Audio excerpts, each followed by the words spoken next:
The woman collapsed in the dust, blood soaking through her torn sleeve as the wild stallion reared above her. Every man on the Hollister ranch stood frozen, waiting for her to die. They'd warned her.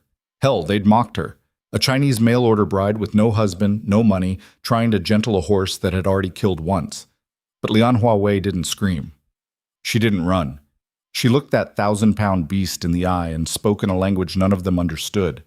And the stallion stopped. This is her story. Stay until the end, hit that like button, and comment what city you're watching from so I can see how far this journey reaches. The stagecoach lurched to a stop outside Redemption, Texas, and Lian Huawei tasted copper in her mouth from where she'd bitten her tongue on the last brutal jolt.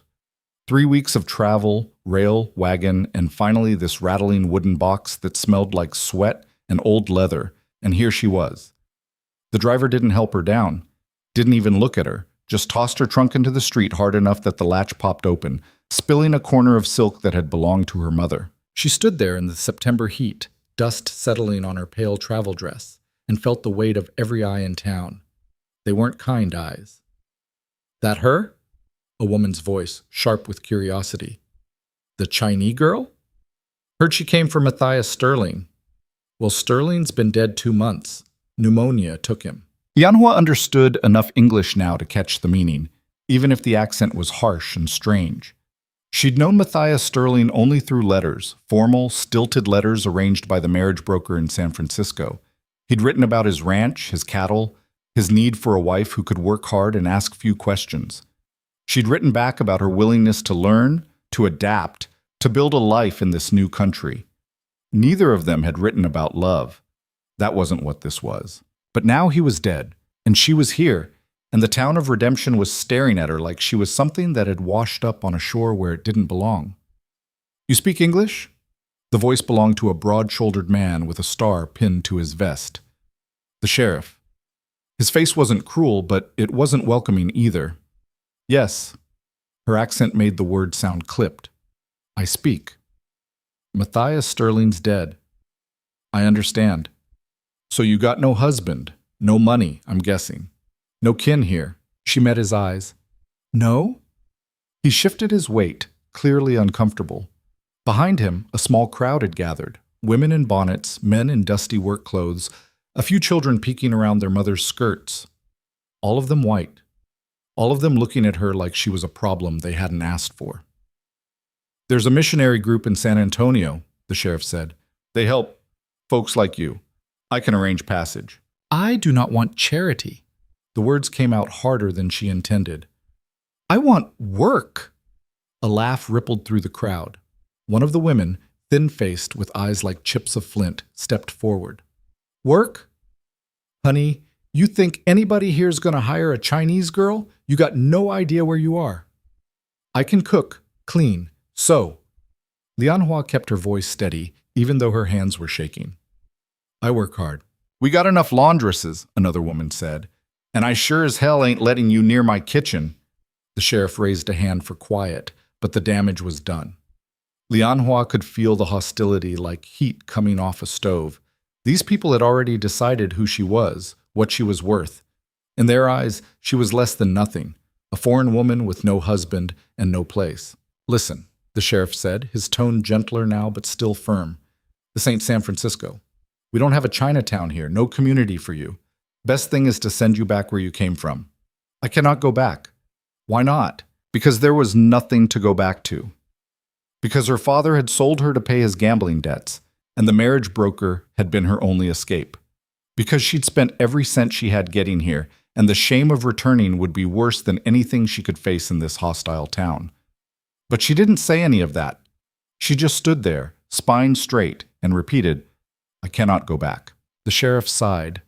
He looked around at the crowd, then back at her. I'll ask around, but don't get your hopes up, and in the meantime, you can't just sleep in the street. There's a boarding house, the thin-faced woman said. Her voice dripped with false sweetness. Mrs. Pritchard takes in all sorts. The way she said all sorts made it clear what she thought Lianhua was. Mrs. Pritchard's boarding house sat at the edge of town, a 2-story structure with peeling paint and a sagging porch. The woman who answered Lianhua's knock was heavy-set and tired-looking, with gray hair pulled back in a severe bun. You got money? She asked, before Lianhua could even introduce herself. A little. How little? Lianhua reached into her pocket and pulled out the coins, all she had left after the journey. Mrs. Pritchard counted them with quick, practiced fingers. This'll get you 3 nights. Room at the back, meals not included. You want to stay longer? You better find work fast. The room was barely big enough for a narrow bed and a washstand.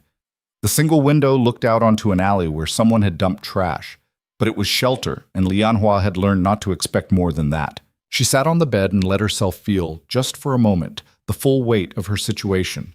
No husband, no money, no future. She'd crossed an ocean and a continent for a promise that had died before she could claim it. The smart thing would be to accept the sheriff's offer. Go to San Antonio, let the missionaries send her back to China, face whatever waited for her there. But Lianhua Wei had not survived this long by being smart. She'd survived by being stubborn. She unpacked her mother's silk carefully, folded it again, and made herself a promise. She would not leave Redemption. Not because anyone wanted her to stay, but because she refused to let them win. The next morning, she started knocking on doors. The general store didn't need help. The saloon owner laughed in her face. The seamstress took one look at her and said, "I don't hire Orientals." The hotel manager didn't even let her finish asking. By noon, Lianhua's feet hurt and her pride was in tatters, but she kept going. She tried the livery stable, the blacksmith, the feed store.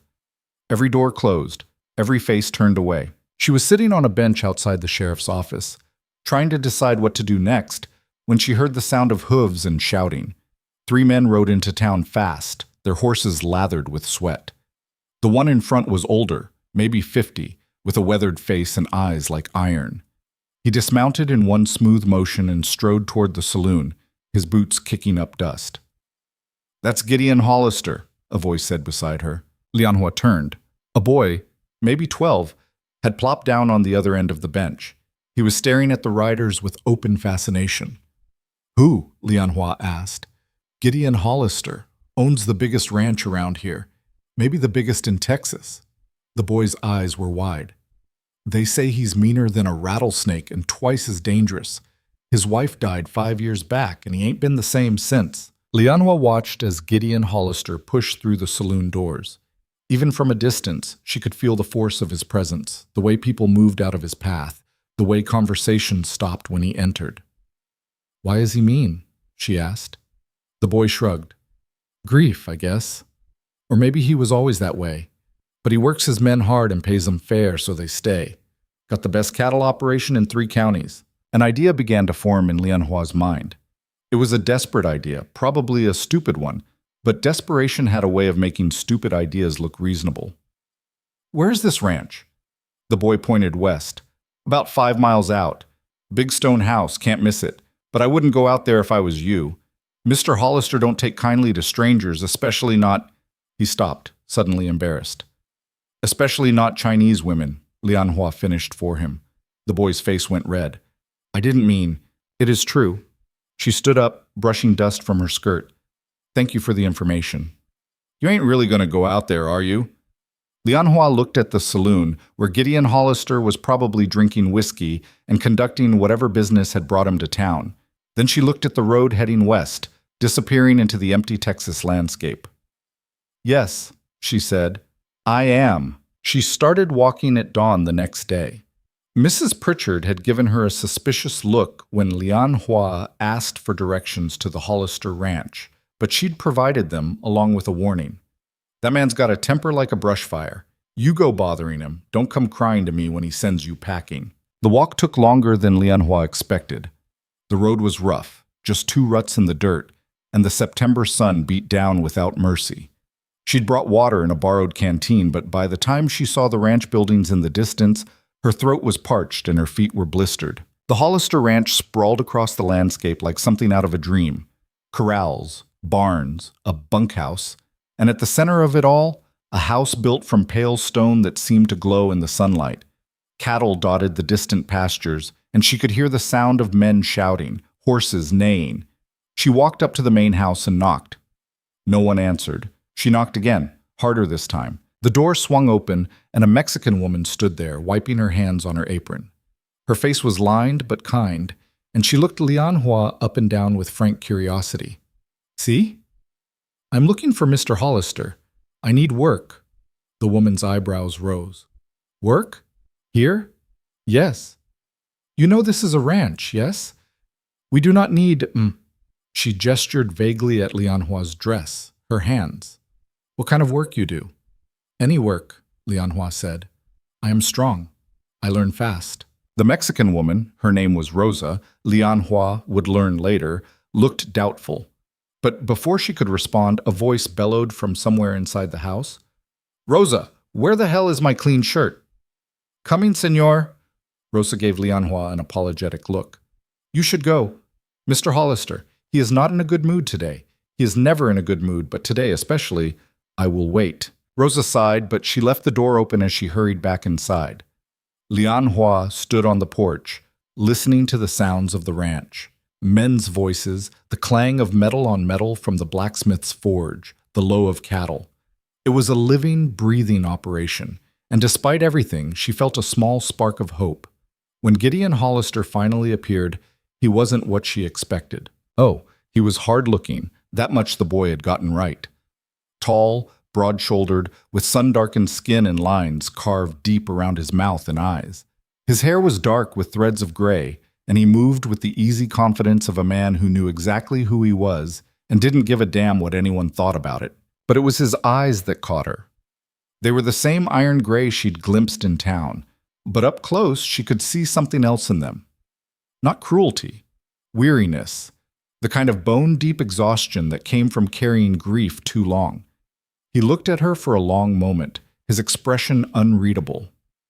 You lost? He finally asked. No. I came to ask for work. His eyes narrowed. Work. Yes. Lady, do I look like I run a charity operation? I do not want charity. I want to work. He crossed his arms, studying her.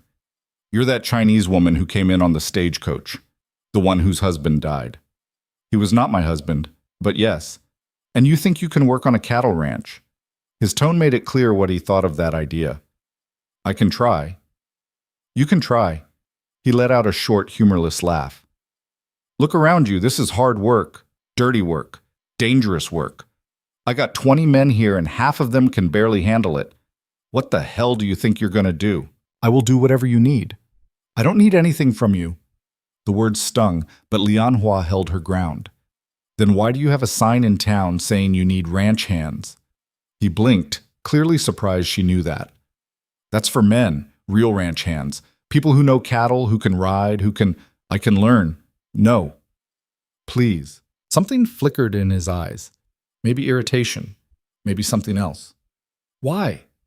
Why come all the way out here when the whole town's made it clear they don't want you? Because I have nowhere else to go. The truth came out raw and unvarnished. Because I need work. Because I will not beg, and I will not leave. He stared at her, and for a moment she thought she saw a flash of something like respect. But then he shook his head. The answer's no. Go back to town. Let the sheriff sort you out. He turned to go back inside, and Lianhua felt panic rising in her chest. This was her last chance. If he turned her away, she had nothing. I am good with horses, she said quickly. He stopped, turned back. What? Horses. I grew up around them. In China, She struggled for the English word. My uncle. He raised horses. I helped. It was a lie. Mostly. She'd been around horses as a child, but only briefly, and her uncle had done more drinking than raising. But she'd watched, and she'd learned, and desperation made her willing to gamble. Gideon Hollister studied her with those iron-gray eyes. You know horses? Yes. Can you ride? Yes. Another lie, but she'd ridden a few times. How hard could it be? He seemed to consider this. Then, without warning, he turned and shouted toward the corrals. Rourke, get over here! A man detached himself from a group near the breaking pen. He was lean and rangy, with a face like old leather and eyes that missed nothing. He walked over with a bow-legged gait, spat tobacco juice into the dust, and looked at Lianhua like she was a stray dog. Boss? This woman says she's good with horses, Gideon said. His tone suggested he didn't believe it for a second. You got anything that needs doing? Rourke grinned, and it wasn't a friendly grin. Sure do. Got a black stallion in the breaking pen that's about to kill somebody. Nobody can get near him. If she's so good with horses, let her try. Lianhua's stomach dropped. She'd just talked herself into something she had no idea how to do. Gideon looked at her, one eyebrow raised. Well, she could back down. Admit the lie. Walk away with what little dignity she had left. Or she could walk into that corral and face whatever waited for her. Show me, she said.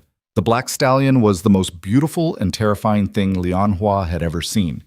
He stood in the center of the breaking pen, muscles bunched under a coat that gleamed like wet ink. His eyes rolled white, and foam flecked his mouth. When Rourke opened the gate, the horse charged it, slamming his shoulder into the wood hard enough to make the whole structure shudder. Jesus, one of the ranch hands muttered. One of the Told you, Rourke said. Thing's a killer. Already put 2 men in the doc's office. Boss wants him broke for breeding, but I say we're wasting our time. Lianhua stood at the fence, her hands gripping the rough wood, and watched the stallion pace. He moved like violence contained, every step a promise of what he could do if he got loose. And she was supposed to, what, gentle him? She didn't even know where to start. Having second thoughts? Gideon's voice came from right behind her. She didn't turn around. No. You're either brave or stupid, haven't figured out which yet. Maybe both. He let out a sound that might have been a laugh. If you go in that pen, you could die. You understand that? Yes. And you're going to do it anyway. I need this job. For a long moment, he said nothing. Then, all right, but I'm not paying for your funeral. Lianhua took a deep breath and climbed over the fence. The stallion noticed her immediately. His head came up, ears pinned flat against his skull. He snorted and pawed the ground, sending up a spray of dust. Behind her, she heard one of the ranch hands say, "This is going to be a bloodbath." She walked slowly toward the center of the pen, her hands at her sides, trying to remember everything she'd ever learned about horses. Don't look directly at them. Don't make sudden movements. Let them come to you. The stallion tossed his head and charged. Lianhua froze. Every instinct screamed at her to run, but she knew if she ran, she was dead. So she stood there, knees locked, as 1,000 pounds of furious horse bore down on her. At the last second, the stallion veered away. He circled her once, twice, snorting and stomping, looking for weakness. Easy, Lianhua whispered. Her voice shook. Easy, boy. The horse's ears flicked forward just for a second at the sound of her voice. It wasn't much, but it was something. She started talking. Not in English. She didn't trust her English enough for this. She spoke in Cantonese in the soft, rhythmic cadence her mother had used when Lianhua was frightened as a child. The words didn't matter. The tone did. The stallion slowed. He was still tense, still ready to explode, but he was listening. Lianhua took a step closer. The horse backed up, head high, eyes showing white. She stopped, kept talking, let her voice wash over him like water. Another step. This time the stallion held his ground. His nostrils flared, taking in her scent. That's it, she murmured. That is it. You are afraid. I understand. I am afraid too. She was close enough now to reach out and touch him, but she didn't. Not yet. She just stood there, speaking in that gentle, steady voice, and let him get used to her presence. The ranch hands had gone quiet. Even Rourke wasn't making jokes anymore. Finally, carefully, Lianhua extended her hand. Palm down, fingers loose, the way her uncle had shown her once, a lifetime ago. The stallion's ears swiveled forward. He stretched his neck, sniffing at her hand, his breath hot and quick. And then, just for a second, his muzzle touched her palm. Lianhua didn't move, didn't breathe. The stallion pulled back, tossed his head, and trotted to the far side of the pen. But he didn't charge again. She turned and walked back to the fence, her legs shaking so badly she could barely climb over. Gideon Hollister was staring at her like he was trying to figure out a puzzle. How the hell did you do that? I did not do anything, Lianhua said. Her voice sounded strange to her own ears. He just needed someone to listen. Rourke spat into the dirt. Beginner's luck. Tomorrow he'll stomp her flat. But Gideon wasn't looking at Rourke. He was still looking at Lianhua, those iron-gray eyes sharp and assessing. "You got a place to stay?" he asked. "The boarding house, for 2 more nights." He nodded slowly. "All right, I'll give you a trial. 1 week. You work with that horse, see if you can make any progress. Food and board included, $20 at the end if you last the full week. But if you get yourself killed, that's on you." $20. It was more than she'd expected, more than she deserved, probably, for one lucky moment with a scared horse. "Thank you," she said. "Don't thank me yet." He turned to Rosa, who'd been watching from the porch. "Get her set up in the spare room off the kitchen, and find her some clothes that won't get her killed. Can't work a ranch in a dress like that." Rosa nodded, a small smile playing at the corners of her mouth. As Lianhua followed the older woman into the house, she heard Rourke mutter, "This is a mistake, boss." And Gideon's reply, "Probably, but it's mine to make. It's..." That night, lying in a narrow bed in a small room that smelled like bread and wood smoke, Lianhua stared at the ceiling and tried to process what had happened. She had a job, for a week at least. A week to prove she could do something she barely knew how to do.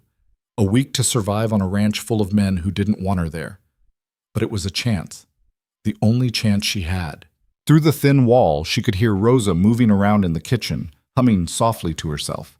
Somewhere outside, a horse whinnied, the night sounds of the ranch settling down.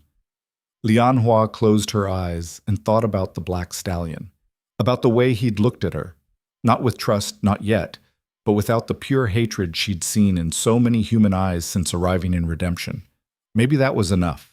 Maybe, just maybe, she could make this work. But first, she had to survive tomorrow. The rooster woke her before dawn, and for a confused moment, Lianhua thought she was back in San Francisco, in the cramped room above the laundry where she'd worked while waiting for Matthias Sterling's travel money. Then she heard Rosa's footsteps in the kitchen, smelled coffee brewing, and remembered where she was. The Hollister Ranch. Day 1 of 7. She dressed quickly in the clothes Rosa had left folded on the chair.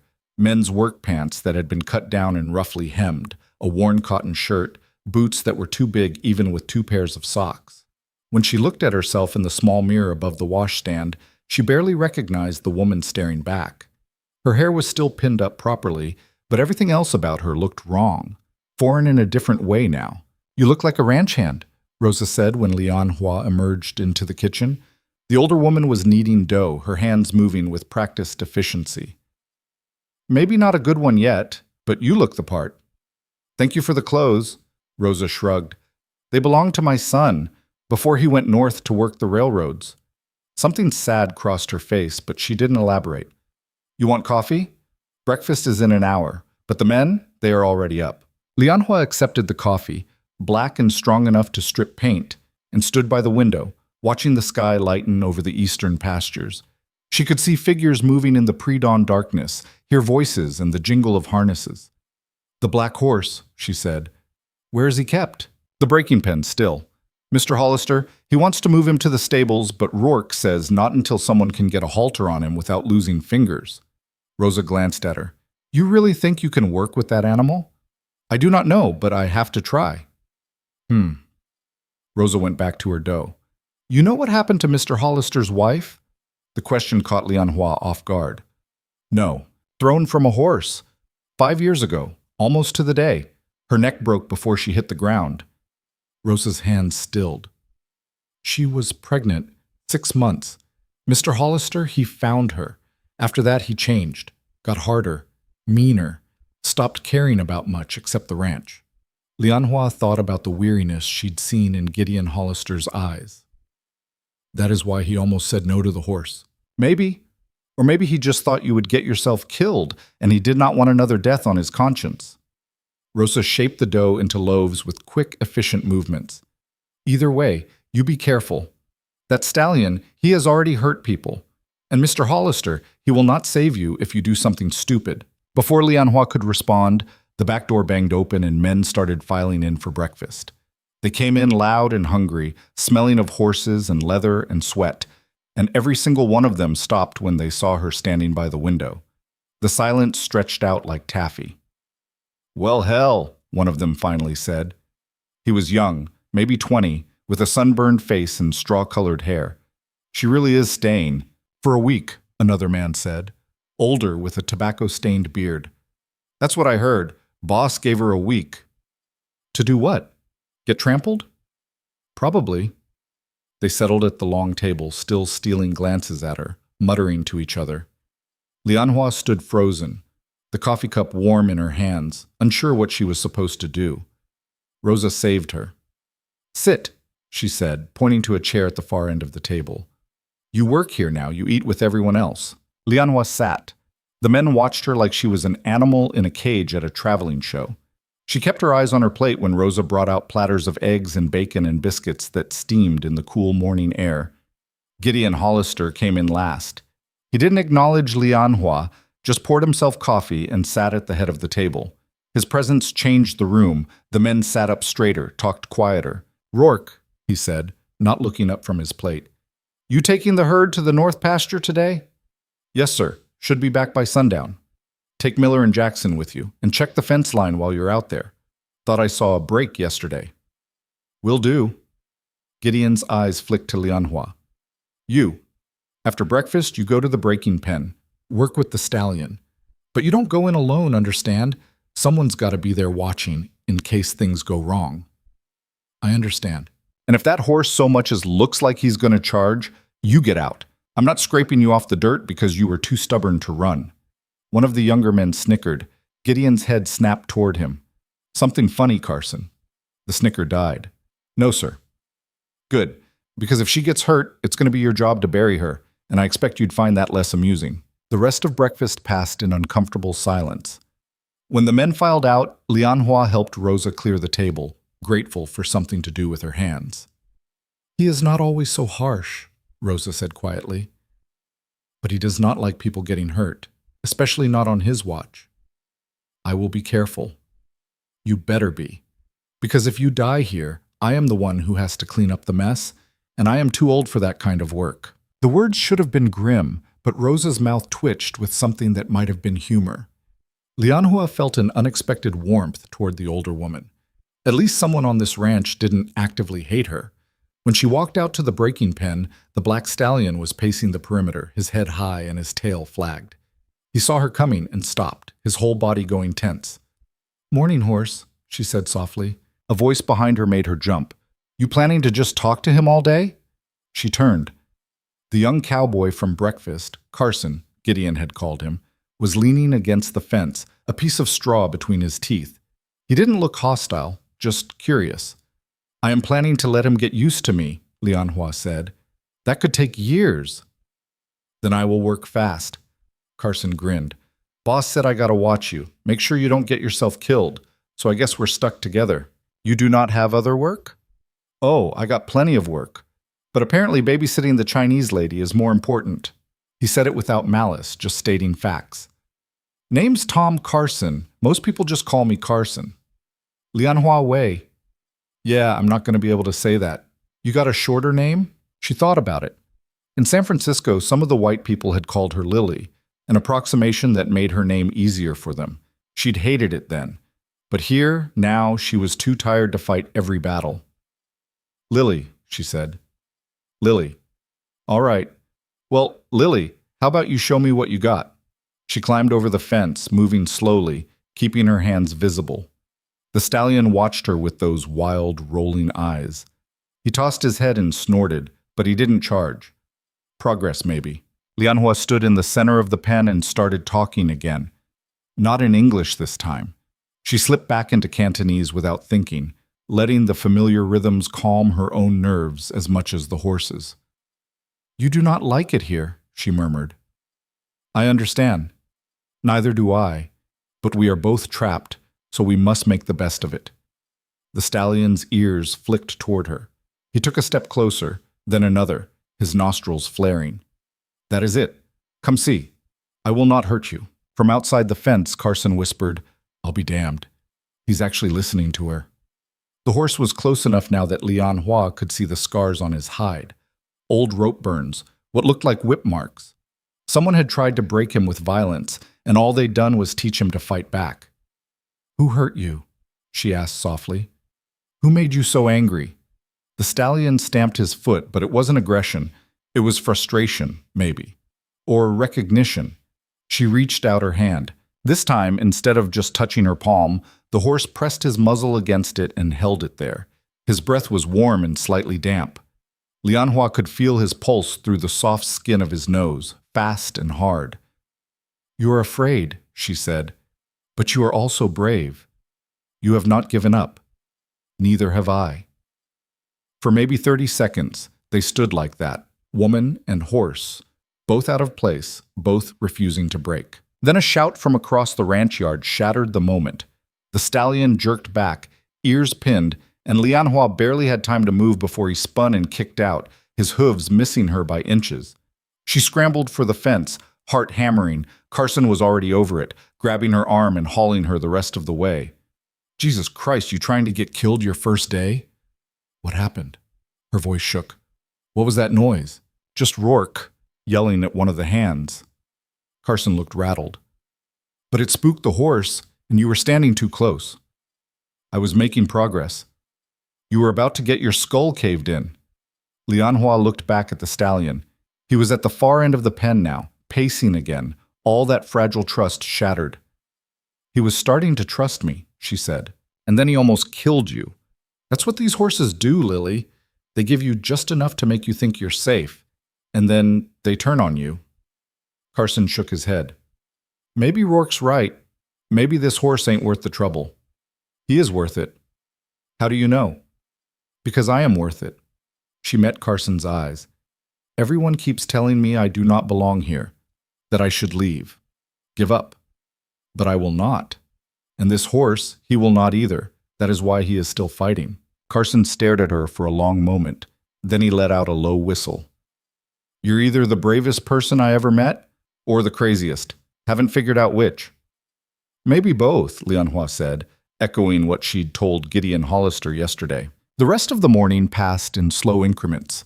Lianhua worked with the stallion in careful stages, standing in the pen, letting him approach her, retreating when he got too agitated. It was exhausting work, not physically, but mentally. Every muscle in her body was tensed for danger, waiting for the moment he would charge or kick or do something that would end her before she could react. By noon, her shirt was soaked with sweat and her legs were trembling. Carson had been replaced by another hand, an older Mexican man named Miguel, who spoke even less than Lianhua did. He just sat on the fence, whittling a piece of wood and watching with dark, patient eyes. "You should rest," he said finally. "The horse, he needs rest too. You push too hard, he will push back." Lianhua knew he was right, but rest felt like giving up. "A little longer. No. You rest now or you will be useless tomorrow." The firmness in his voice reminded her of her uncle, back before the drinking got bad. She climbed out of the pen, her hands shaking with fatigue. Rosa had lunch waiting in the kitchen, thick sandwiches and cold lemonade. Lianhua ate mechanically, too tired to taste much. "How is it going?" Rosa asked. "Slow." "Slow is good. Slow means you are still alive." Through the window, Lianhua could see the stallion, a dark shape against the white fence rails. He was standing still now, his head lowered, finally resting. "He is beautiful," she said. "He is dangerous." "Both can be true." Rosa made a sound that might have been agreement or skepticism. "Mr. Hollister, he wants to see you after lunch, in his office." Lianhua's stomach tightened. "Did I do something wrong?" "I do not think so, but with him, who knows? He does not explain himself much." Gideon Hollister's office was a small room off the main hall, with a desk buried under papers and ledgers, and walls lined with shelves holding everything from books to bridles. He was standing at the window when Lianhua knocked, his back to the door. "Come in," he said without turning around. She stepped inside, suddenly aware of how she must look, dusty, sweaty, wearing clothes that didn't fit right. Gideon turned. His expression was unreadable. "Sit." She sat in the chair across from his desk, hands folded in her lap. "Carson tells me you nearly got yourself kicked this morning." The horse was startled. It was not his fault. "Doesn't matter whose fault it was. You could have died." "But I did not." His jaw tightened. "You think this is a game? You think because you got lucky once, you're going to keep getting lucky?" I do not think it is a game. Lianhua forced herself to meet his eyes. I think it is work, hard work, and I am doing it. For how long? Until the horse kills you? Until you decide this isn't worth it and you run back to town? I will not run. Everyone runs eventually. There was something bitter in his voice, something that made Lianhua think of Rosa's story about his wife, about the grief that had turned him hard. Not everyone, she said quietly. He stared at her and she stared back, neither of them willing to look away first. The silence stretched out, broken only by the ticking of a clock on the shelf. Finally, Gideon exhaled and sat down behind his desk. Look, I gave you a week because, hell, I don't know why. Because you had guts, maybe. But if you keep taking stupid risks, I'm going to send you packing before the week's up. Understood? I understand. And if that horse so much as bruises you, you tell me. I'm not having someone die on my ranch because they were too proud to admit they were in over their head. I am in over my head, Lianhua said. But I am not drowning. Not yet. Something flickered in his eyes. Surprise, maybe, or respect. All right. Get back to work. But be smart about it. She stood to leave, then hesitated. Mr. Hollister? What? Why do you keep the stallion? If he is so dangerous, why not sell him? Or... She didn't want to say the other option. Gideon's face went hard. Because he deserves a chance. Same as anyone. The words hung in the air between them. Lianhua nodded and left before he could say anything else. The afternoon was hotter, the sun beating down like a physical weight. Lianhua went back to the breaking pen, where the stallion was pacing again, restless in the heat. Miguel was still there, his whittling project taking shape into what looked like a small horse. You are back, he said. Good. Will you teach me? Lianhua asked impulsively. He looked up. Teach you what? About horses. How to really work with them. Not just, she gestured helplessly, not just talking and hoping. Miguel studied her for a long moment. Then he set down his knife and stood. All right, first lesson, come here. He led her to a different corral where a dappled mare stood dozing in the shade. This is Paloma. She is gentle, old. You practice on her first. I thought I was supposed to work with the black horse. You are. But if you do not know what you are doing, you will get killed. So first, you learn the right way. Then you use what you learn on the stallion. He opened the gate. Come. For the next 2 hours, Miguel taught her things she should have known if her lie about growing up around horses had been true. How to read a horse's body language, the angle of the ears, the tension in the muscles, the way they shifted their weight. How to move around them without spooking them. How to touch them, where to touch them, when to back off. Paloma was patient with Lianhua's clumsy attempts, and slowly, so slowly, she started to understand. This wasn't about dominance or fear. It was about communication, about learning to speak a language that had nothing to do with words. You are not bad, Miguel said finally. Rough, yes, but you pay attention. That is good. Thank you for teaching me. He shrugged. Mr. Hollister, he wants that stallion broken. If you can do it, I help. If you cannot, at least you tried. He glanced at the breaking pen where the black horse stood watching them. Tomorrow, you use what you learned today. But slow. Always slow. That evening, Lianhua sat on the porch outside the kitchen, too tired to move. The sun was setting, painting the sky in shades of orange and red that reminded her of silk her mother used to wear. The ranch was quieting down, men finishing their work, horses being fed and watered, the day easing into night. Carson came and sat beside her, a tin cup of coffee in his hands. You made it through day 1. Barely. Still counts. He took a sip. You know, most of the hands bet you wouldn't last till noon. I won $5. You bet on me? Hell yeah. Figured anyone stubborn enough to walk 5 miles in this heat to ask for a job wasn't going to quit easy. He grinned. Plus, the odds were good. Despite everything, Lianhua found herself smiling. I am glad I could make you money. Me too. He was quiet for a moment.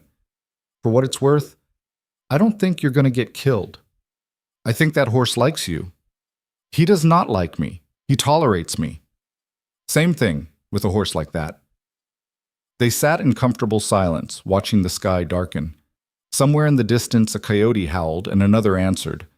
"Why did you come here?" Carson asked.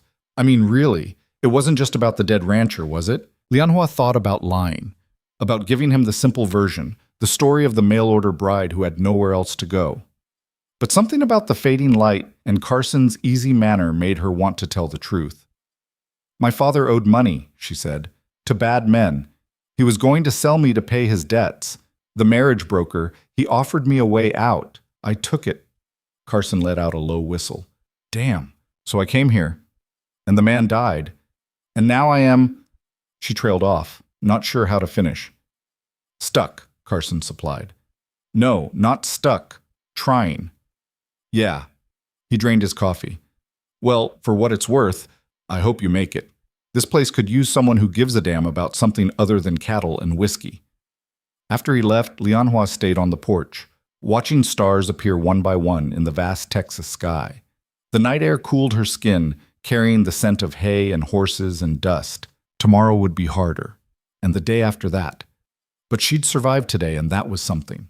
In the breaking pen, the black stallion was a dark shadow against the darkening ground. As if sensing her watching, he lifted his head and looked toward the house. Lianhua raised her hand in a small gesture. Not quite a wave, just an acknowledgement.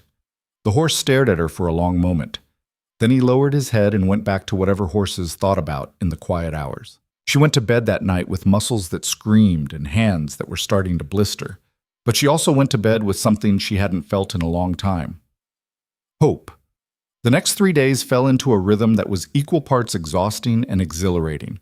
Mornings in the breaking pen with the stallion, afternoons learning from Miguel with the gentler horses, evenings so tired she could barely lift a fork to eat. The stallion, she'd started calling him Shadow, though only in her head, made progress in increments so small they were almost invisible.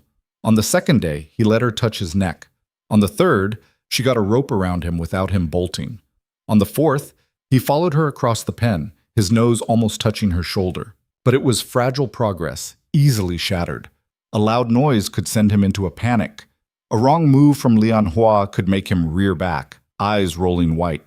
She learned to read him the way Miguel had taught her, to see the warnings before they became danger.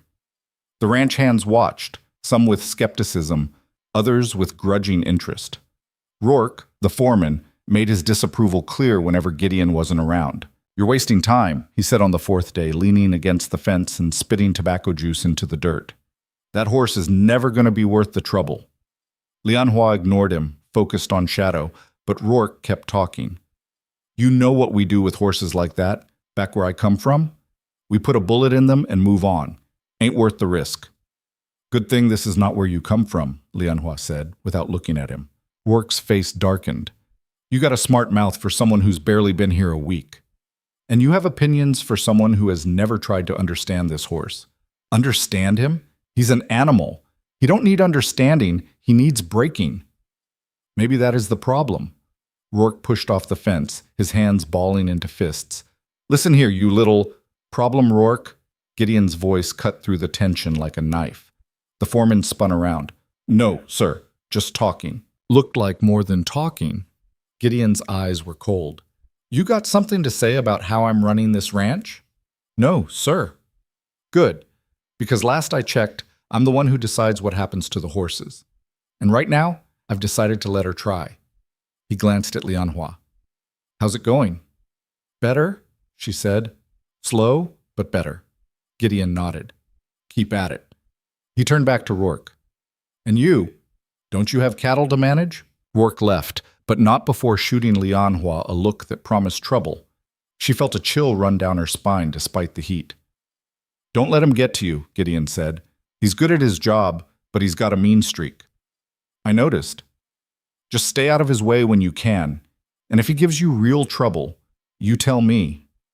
It was the closest thing to protection Lianhua had felt since arriving in Texas. She nodded, not trusting herself to speak. That night, she couldn't sleep. The confrontation with Rourke had left her unsettled, and the small room felt suffocating. She got up and padded through the quiet house, out onto the porch. The ranch was different at night, all silver shadows and soft sounds. She walked toward the breaking pen, drawn by an impulse she didn't fully understand. Shadow was awake too. He stood in the center of the pen, his head high, looking at something in the distance that only he could see. "Cannot sleep either?" Lianhua said softly. The horse's ears swiveled toward her voice. He walked over to the fence, moving with that liquid grace that made her breath catch every time. She reached through the rails, and after a moment's hesitation, he pressed his muzzle into her palm. "Tomorrow is day 5, she told him. 2 more days, and Mr. Hollister will decide if I stay or go. I think that decision depends on you." Shadow snorted softly, his breath warm against her skin. "I know you're afraid. I know people have hurt you. But I need you to trust me, just a little more." Footsteps behind her made both of them startle. Shadow backed up, and Lianhua turned to find Gideon standing a few feet away, holding a lantern. "Sorry," he said. "Didn't mean to spook you. I could not sleep." "Me neither." He came closer, setting the lantern on a fence post. The light threw strange shadows across his face. "Horse keeping you up?" "In a way." They stood in silence for a moment, watching Shadow pace the perimeter of the pen. "You've made more progress than I expected," Gideon said finally. "But not enough." "I didn't say that." Lianhua looked at him. "What are you saying?" He was quiet for a long moment, his expression unreadable in the lamplight. "I'm saying you've got 2 more days. Make them count." It wasn't a compliment exactly, but it wasn't a dismissal either. "I will," Lianhua said. Gideon nodded and picked up the lantern. But before he left, he paused. "My wife used to come out here at night too, when she couldn't sleep. Said the horses were better company than me." It was the first time he'd mentioned his wife directly. Lianhua didn't know what to say. "She would have liked you," Gideon continued, his voice rough. "She always did root for the underdog." Then he was gone, the lantern light fading as he walked back to the house, leaving Lianhua alone with the horse and the weight of words she didn't fully understand. Day 5 started with a sky the color of old bruises. The air felt heavy, charged with something Lianhua couldn't name. Rosa noticed it too, standing at the kitchen window with her coffee, frowning at the horizon. "Storm coming," she said. "Big one, maybe." Lianhua looked out at the still dark sky. "How can you tell?" "The air. The way the animals act. You live here long enough, you learn to read the signs." Rosa turned away from the window. "Mr. Hollister will want the cattle moved before it hits. The men will be busy all day." Which meant fewer people watching Lianhua work with Shadow. Fewer witnesses if something went wrong. The thought should have scared her, but instead she felt a strange relief. The constant scrutiny had been wearing her down, making every mistake feel like a public failure. She ate breakfast quickly, barely tasting Rosa's biscuits and gravy. The other hands were already gone, out moving livestock to higher ground. Only Miguel remained, finishing his coffee with slow deliberation. "You will work alone today," he said. It wasn't a question. "Yes." "Be careful. Storm makes horses nervous. They feel it in their bones, the pressure changing." He stood, carried his plate to the sink. "If the wind picks up, you stop. You hear me?" "I hear you." But when she got to the breaking pen, Shadow was calmer than she'd ever seen him. He stood near the fence, his dark coat rippling in the pre-storm breeze, and when she climbed over the rails, he walked straight to her. No hesitation, no fear. She placed her hand on his neck, felt the warmth of his skin, the solid muscle beneath. His pulse beat steady under her palm. "You feel it too," she murmured in Cantonese. "The storm. But you are not afraid." Shadow turned his head, his large dark eye finding hers. For the first time since she'd met him, she didn't see wildness there. She saw something else. Recognition, maybe. Or trust. She'd brought a halter with her, the soft rope kind Miguel had shown her. She'd tried twice before to get it on Shadow, and both times he'd spooked and backed away. But today felt different. The air itself seemed to be holding its breath, waiting. "Easy," she said, moving slowly. "Let me show you something." She ran the rope through her hands, letting him see it, smell it. He snorted, but didn't retreat. Slowly, carefully, she lifted the halter toward his face. His ears flicked back. His muscles tensed. Lianhua froze, the halter suspended in midair between them. "I know," she said softly. "I know someone hurt you with one of these, but I will not hurt you. I promise." The horse stared at her, and she stared back, barely breathing. The wind picked up, stirring dust devils in the corners of the pen. Thunder rumbled somewhere distant. Then Shadow lowered his head.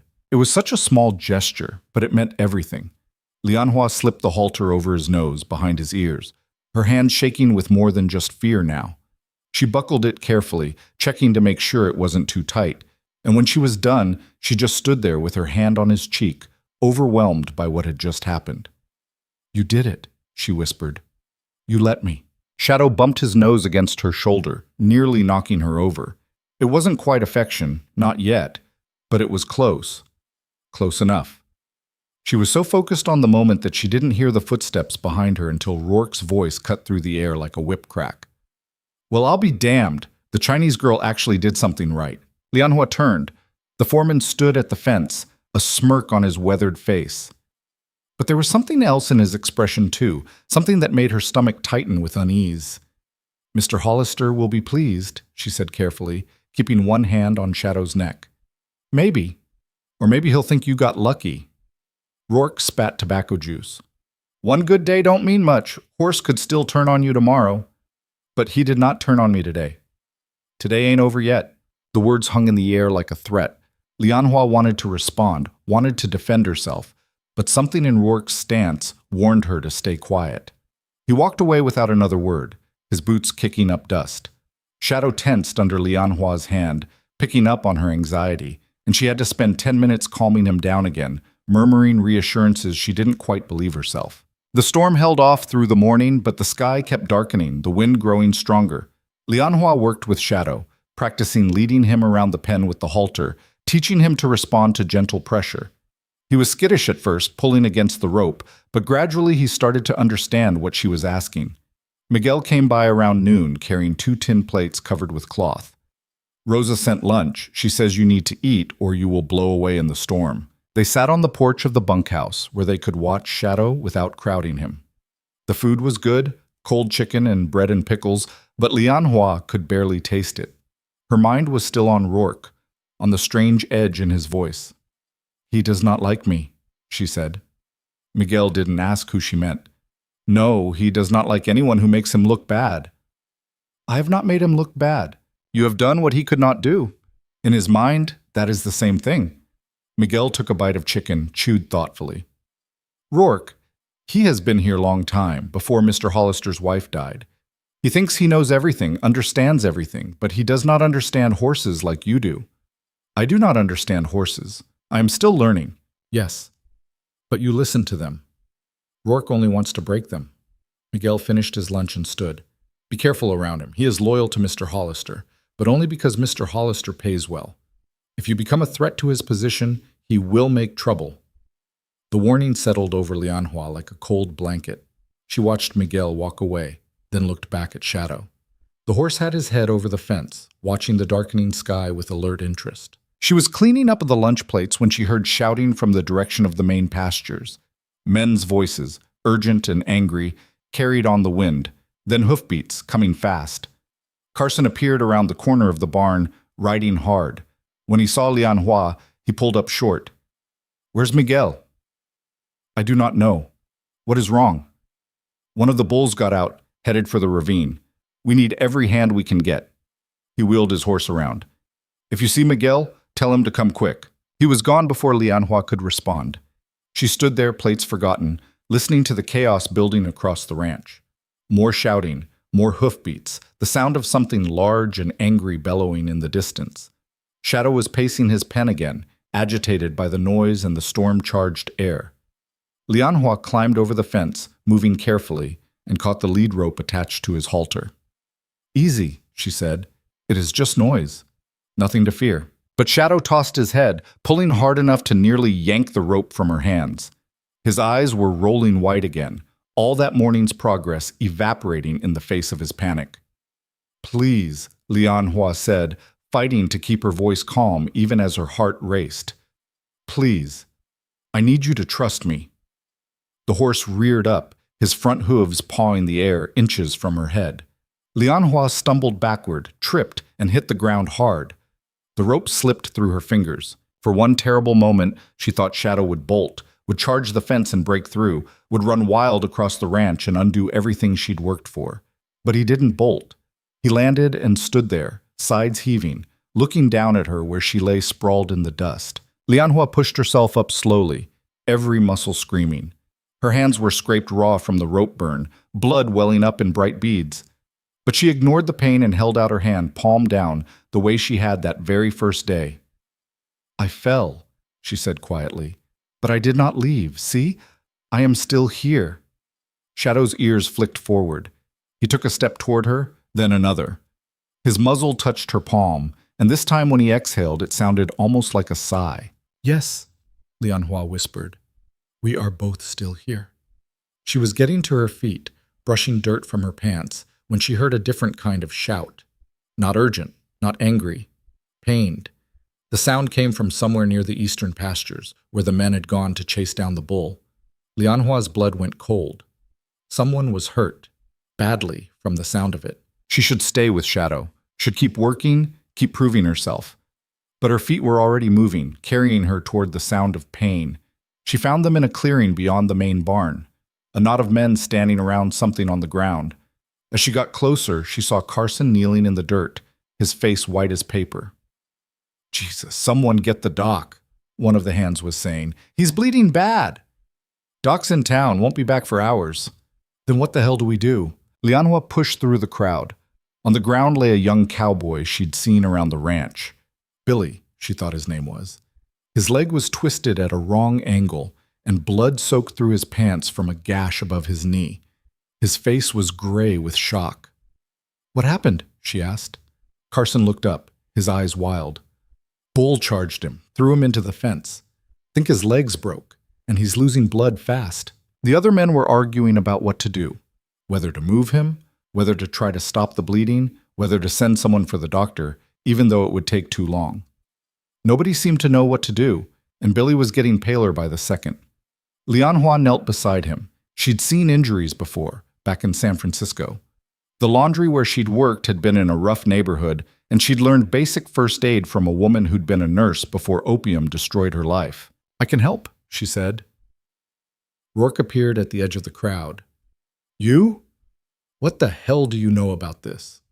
"More than you standing there arguing." She looked up at Carson. "I need clean cloth, water, and something to use as a splint. Quickly." "You heard her," Carson said, already moving. "Move!" Rourke's face darkened.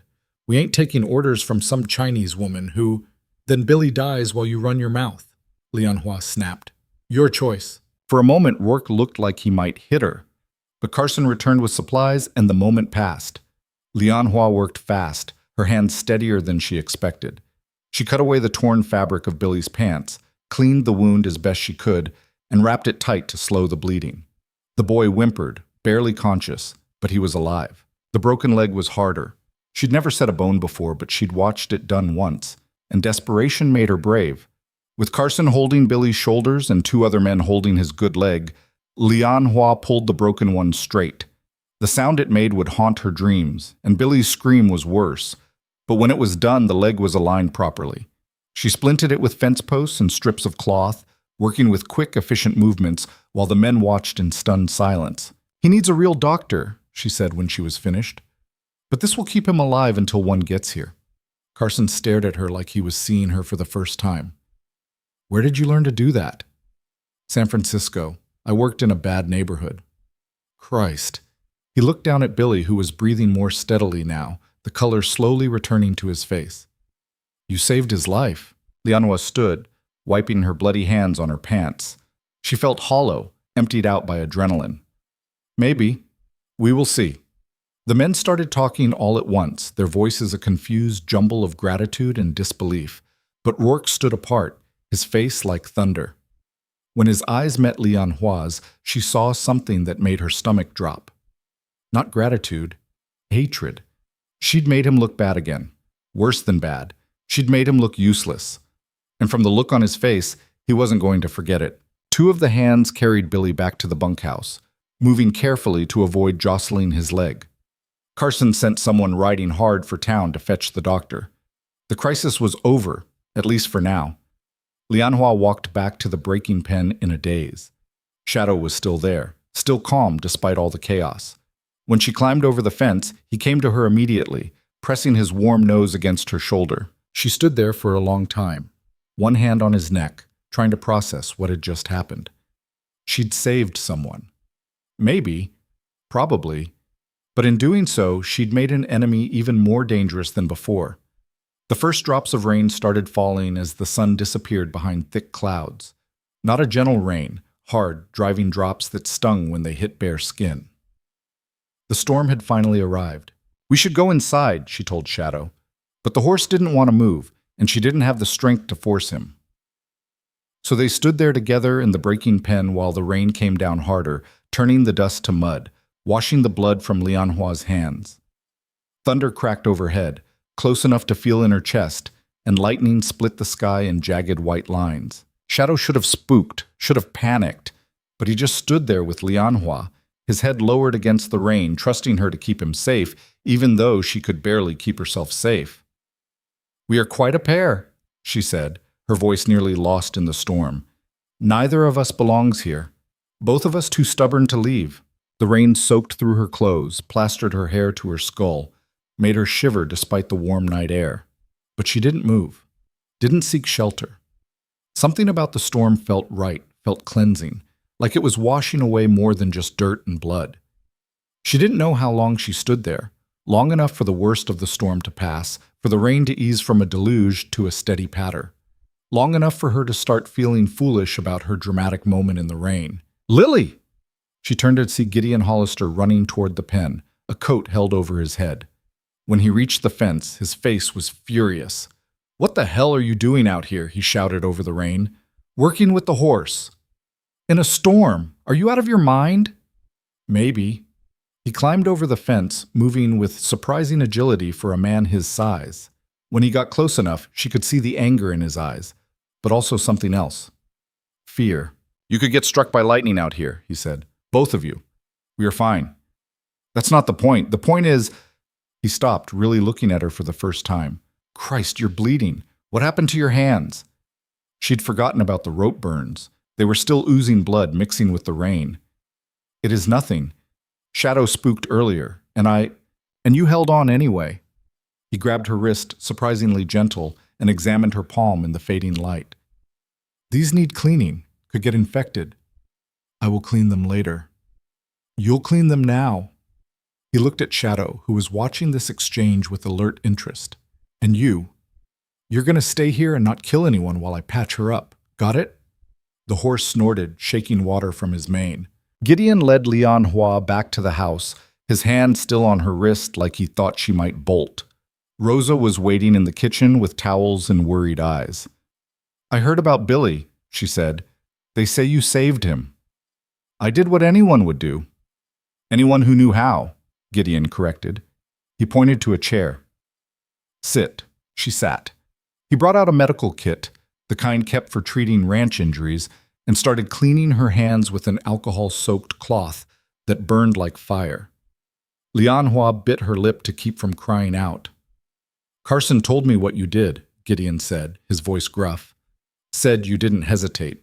Just took charge and fixed him up." "I had no choice." "There's always a choice. You chose to help." He wrapped her hands in clean bandages, his movements practiced and sure. "That took guts. Or stupidity." A smile flickered across his face, so quick she almost missed it. "Thought we established those were the same thing." When he was done, he sat back and looked at her properly. Rain still dripped from her hair, made dark trails down her face. She probably looked like a drowned cat. "Your week's up tomorrow," he said. Lianhua's heart sank. She'd almost forgotten. One more day, and Gideon would decide whether she stayed or went. "I know. You've done good work. Better than I expected. That horse trusts you now. Anyone can see it." He paused. "But you've also made enemies. Rourke's been complaining about you since day one, and after today it's going to get worse." "I did not mean to make him look bad. Doesn't matter what you meant. You did. And men like Rourke don't forget that." Gideon stood, carried the medical kit back to its shelf. "I can't protect you from everything. If you stay, you're going to have to learn to handle people like him on your own." "If I stay?" He turned back to face her. "Yeah, if you stay. Because that's what I'm offering. A real job, not just a trial week. $15 a month, room and board, working with the horses. Especially Shadow. I want you to finish what you started with him. Lianhua couldn't breathe, couldn't think. After everything, the rejection, the fear, the constant feeling of being unwanted, here was someone offering her exactly what she needed. A place. A purpose. Her voice cracked. I accept. Good. Gideon headed for the door, then paused with his hand on the frame. And Lily, get some rest. Tomorrow's going to be hell. We got fences down from the storm, cattle scattered everywhere. I need everyone working, including you. He left before she could respond. Rosa appeared with a cup of hot tea and a knowing smile. See, the older woman said, I told you slow was good. Lianhua wrapped her bandaged hands around the warm cup and let herself feel, just for a moment, what it was like to be wanted, to belong somewhere, even if that somewhere was an unforgiving ranch in the middle of hostile territory. But the feeling didn't last long, because as she sat there in Rosa's warm kitchen, drinking tea and listening to the rain, she couldn't shake the image of Rourke's face when she'd saved Billy. The hatred in his eyes had been real and deep, and she had a terrible feeling that accepting Gideon's offer had just painted a target on her back. The storm raged through the night, keeping Lianhua awake in her small room. She could hear Rosa snoring softly through the wall, could hear the house creaking and settling, could hear the rain hammering the roof like it wanted to break through. Somewhere around midnight, she gave up on sleep and went to check on Shadow. The breaking pen was a mess of mud and standing water. Shadow stood in the corner that offered the most shelter, his dark coat slick with rain. When he saw Lianhua approaching, he nickered softly, the first sound she'd ever heard him make that wasn't fear or anger. I know, she said, climbing into the pen despite the mud. It is miserable, but it will pass. She stood with him for a while, one hand on his neck, both of them watching the storm. The lightning had moved on, but the rain kept falling and the wind rattled the fence rails. Mr. Hollister gave me a real job, she told the horse. I am staying, which means you are stuck with me. Shadow turned his head and bumped her shoulder gently. In horse language, she was learning, that meant acceptance. Maybe even affection. We have to be careful now, she continued. The foreman hates me. He will look for any excuse to get rid of me. So we have to be perfect. No mistakes. No accidents. She stroked the horse's rain-slicked neck. Can you do that? Can you trust me enough to be perfect? The horse couldn't answer, of course, but the way he leaned into her touch felt like a promise. She stayed with him until the rain finally eased, until the sky started to lighten with the approaching dawn. Then, reluctantly, she left him and went back to her room to change into dry clothes before Rosa started breakfast. Day 6. Her first day as a real employee of the Hollister ranch. Her first day of proving that Gideon's faith in her wasn't misplaced. Her first day of watching her back around Rourke. The morning broke gray and dripping. The storm had done damage, fences down, trees uprooted, water standing in places it shouldn't. The men gathered in the pre-dawn darkness, grim-faced and ready for a long day of repairs. Gideon assigned tasks with military efficiency. Carson and 3 others to the north fence line. Miguel and his crew to the south pastures, checking for injured cattle. Rourke to oversee drainage in the low fields. When he got to Lianhua, he paused. You're with me today. We need to check the horses, make sure none of them got spooked and hurt themselves during the storm. Rourke's face went dark. Boss, I could use an extra hand in the low fields. Water's standing 3 feet deep in places. Take Billy's replacement. Lily's got horse experience, and that's what I need today. Billy ain't been replaced yet. He's still in the bunkhouse with his leg broke. Then take someone else. Gideon's tone made it clear the discussion was over. Move out, all of you. We got a lot of ground to cover. The men dispersed, but Lianhua caught Rourke staring at her as he walked away. The look in his eyes made her skin crawl. She followed Gideon to the stables, where a dozen horses waited in various states of agitation. The storm had frightened them, and they needed to be calmed, checked for injuries, reassured that the danger had passed. Lianhua worked alongside Gideon, moving from stall to stall, her hands gentle despite the bandages. She found the work soothing, familiar after a week of dealing with Shadow's wildness. These horses were trained, domesticated, and they responded to her touch with gratitude. You're good at this, Gideon said, watching her calm a nervous mare. Natural.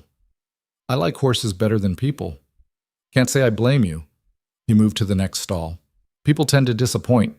There was something heavy in his voice, something that made Lianhua think again of his dead wife. But she didn't pry. Some grief was too private to share with strangers, and despite the job offer, that's what they still were. Strangers working together out of necessity. They were checking the last few horses when they heard shouting from outside. Urgent, panicked shouting that made Gideon's whole body go tense.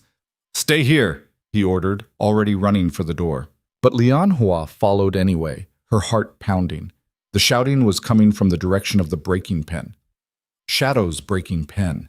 She ran faster, her boots slipping in the mud, terror climbing her throat. When she rounded the corner and saw the pen, she stopped so fast she almost fell. The gate was open. Shadow was gone. And Rourke stood nearby, his face a careful mask of false concern. "Damnedest thing," he was saying to Gideon. "Gate must have come loose in the storm. Horse bolted before anyone could stop him." Lianhua's vision went red. "You are lying." Rourke turned to her, his expression innocent. "What's that?" "You let him out. You opened that gate." "That's a serious accusation, little lady. You got proof?" She didn't have proof. She had instinct and the sick certainty that Rourke had finally made his move. But instinct wasn't evidence. Gideon looked between them, his jaw tight. "Where did the horse go?" "East, toward the ravine," one of the hands said. "Saw him running full out. Looked spooked." The ravine. Where the ground was unstable even in good weather, and after last night's storm would be deadly. If Shadow went in there at full speed, he'd break a leg for sure. Maybe worse. Lianhua was already moving, heading for the stables to saddle a horse. "Where do you think you're going?" Gideon called after her. "To find him." "The hell you are. That ravine's dangerous, especially after the storm." "Then he will die if no one goes after him." "Better him than you." She spun around, her eyes blazing. "No, not better. I will not let him die because someone," she glared at Rourke, "decided to sabotage my work." "You don't know that's what happened." "Yes, I do. And so do you." Gideon's face was unreadable. For a long moment, he just stared at her. Then he turned to Rourke. "Did you open that gate?" "No, sir. Told you. It must have come loose in the storm." "Gates don't come loose. Not the way I build them."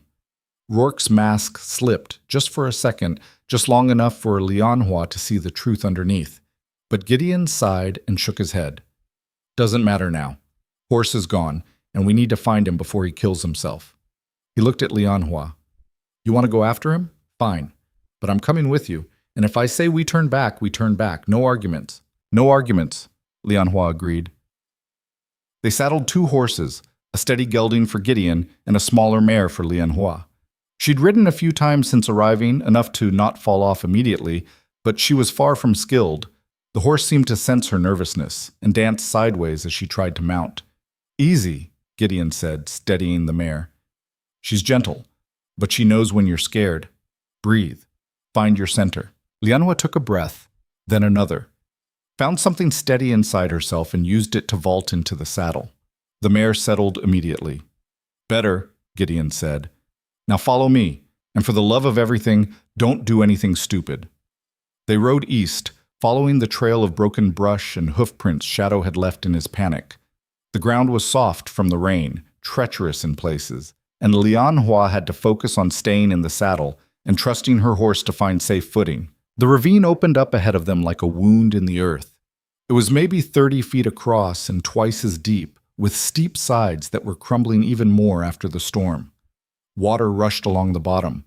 What had been a trickle yesterday, now a torrent. And there, trapped halfway down the far side, was Shadow. He must have tried to jump it and failed. Now he stood on a narrow ledge, one leg held at a wrong angle, his sides heaving with pain and terror. Blood streaked his shoulder where he'd scraped against the rocks. "Jesus," Gideon breathed. "He's badly hurt." "We have to get him out." "Lily, look at him. His leg's probably broke. Even if we get him up, he's done. The kindest thing would be—" "No." The word came out fierce, final. "No. We did not come all this way to give up." Gideon looked at her, really looked at her, and something in his face shifted. "You really care about that horse?" "Yes." "Why?" He's mean, half wild, more trouble than he's worth. Because everyone said the same thing about me. Lianhua met his eyes. And I am still here. For a long moment, Gideon said nothing. Then he dismounted and started assessing the ravine, looking for a way down. All right, he said finally, we try. But if it doesn't work, if he's too far gone, you let me do what needs to be done. Understand? I understand. They worked out a plan. Gideon would go down first, carrying rope. If he could get close enough to Shadow without spooking him further, he'd loop the rope around the horse's chest. Then, using Lianhua's mare as an anchor point, they'd try to haul him up. It was a terrible plan. 100 things could go wrong. But it was the only plan they had. Lianhua watched Gideon descend into the ravine, his boots slipping on the muddy rocks, and prayed to ancestors she wasn't sure were listening. The rope played out behind him, a thin lifeline connecting him to the world above. When he reached the ledge where Shadow stood, the horse reared back, eyes rolling white. Gideon froze. Easy, boy, he said, his voice carrying up to where Lianhua waited. Easy now. We're here to help. But Shadow didn't want help. He wanted to escape. And in his pain and panic, he couldn't tell friend from enemy.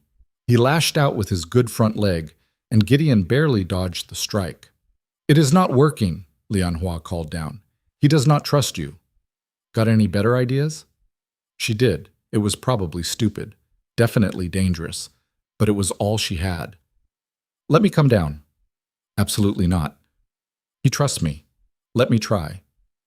Lily, if you fall, I will not fall. That was a lie. She might absolutely fall. But Shadow was down there suffering, and she was the only one who could reach him. Before Gideon could argue further, she started down the ravine. The descent was nightmare. The rocks were slick and unstable, shifting under her weight. Twice she almost lost her footing. Once she grabbed onto what looked like solid ground, only to have it crumble in her hand, sending a small avalanche of mud and stones into the rushing water below. But she made it. Somehow, she made it to the ledge where Gideon stood, breathing hard, covered in mud. You're insane, he said. Maybe. She turned to Shadow. The horse was trembling now, his injured leg barely supporting his weight. Up close, she could see how bad it was. The leg wasn't just broken, it was shattered. Blood and mud mixed on his dark coat, and his eyes had gone dull with shock and pain. Please, she whispered, moving toward him slowly. Please let me help you. Shadow's ears flicked toward her voice. Just that small movement, but it was enough. She started talking in Cantonese, the same gentle rhythm she'd used since that first day. Nonsense words, soothing sounds, anything to cut through his pain and fear. Step by careful step, she closed the distance between them. When she was close enough to touch him, she placed her bandaged hand on his neck. His skin was cold, his pulse fluttering like a trapped bird. I am here, she said. I did not leave you. I will never leave you.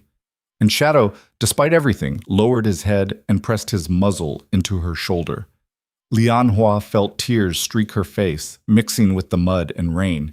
Behind her, she heard Gideon say softly, I'll be damned. Working together, moving carefully on the unstable ledge, they got the rope around Shadow's chest. The horse flinched but didn't fight. He seemed to understand, in whatever way horses understood these things, that they were trying to save him. Getting him up the ravine was brutal work. They couldn't pull him straight up. The angle was wrong, and his broken leg wouldn't support the weight. Instead, Lianhua stayed with him, guiding him step by agonizing step up the slope, while Gideon climbed ahead and used the rope to keep Shadow from sliding backward. The horse screamed. Actually screamed. A sound Lianhua had never heard from an animal before, and hoped never to hear again. But he kept moving, kept fighting, kept trusting her to lead him to safety. It took an hour, maybe more. Time lost meaning in the mud and pain and desperate struggle. But finally, they reached the top of the ravine, and Shadow collapsed on solid ground, his sides heaving, foam flecking his mouth. Gideon knelt beside him, his face grim. His legs shattered. Even if we splint it, even if it heals, he'll never be sound. Never be able to work, to breed, to do anything but stand in a field. Then he stands in a field. Lily, I do not care. She was crying openly now, past pretending to be strong.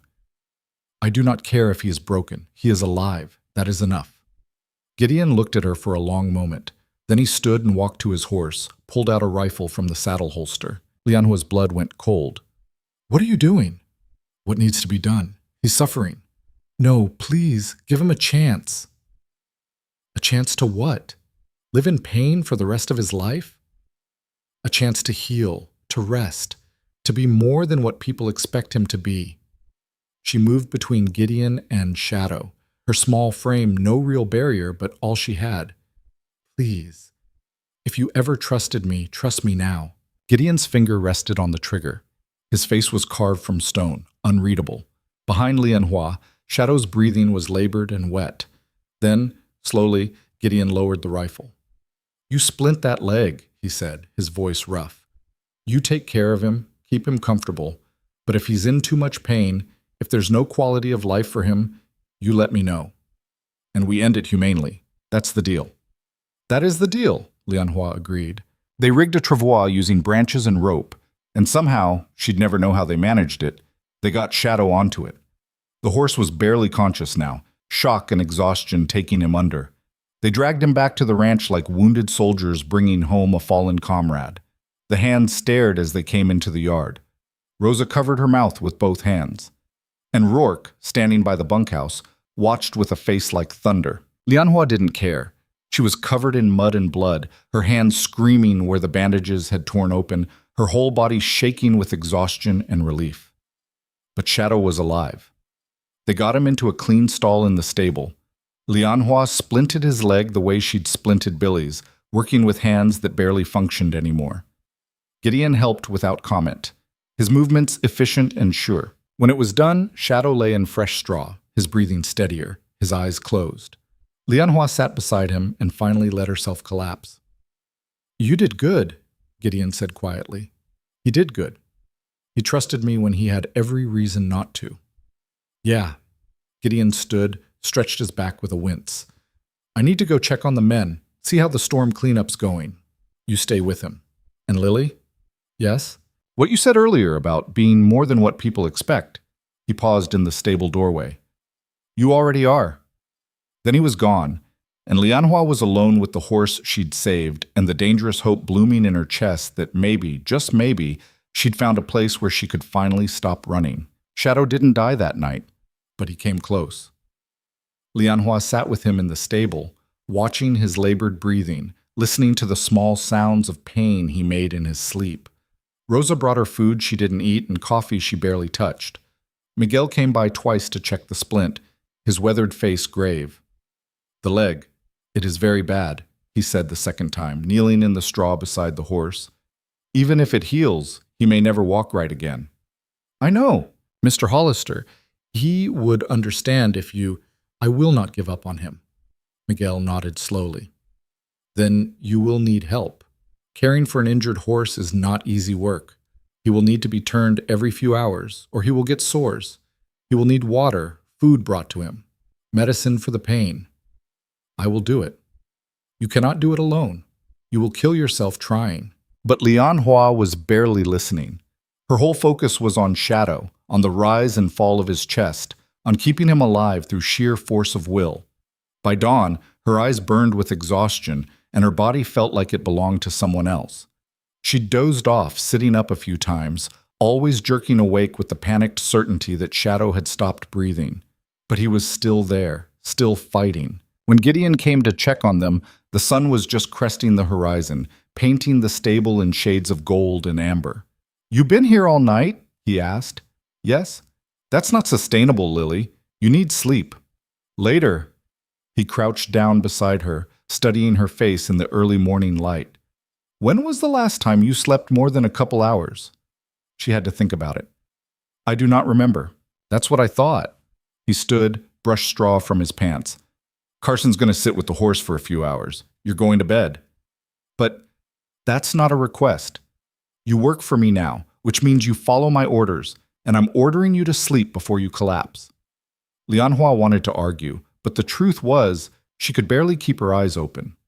She nodded reluctantly and let Gideon help her to her feet. Her legs nearly buckled. Easy, he said, catching her elbow. When's the last time you ate? Rosa brought food. That's not what I asked. She didn't have an answer for that either. Gideon shook his head and guided her toward the house. You're no good to that horse dead. Remember that. Rosa was waiting in the kitchen with fresh bread and eggs and coffee that smelled like salvation.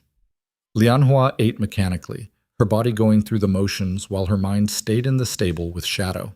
The horse, he is stronger than he looks, Rosa said, watching her eat. He will survive, you will see. How do you know? Because he has you? And you are too stubborn to let him die. It wasn't quite a compliment, but Lianhua took it as one anyway.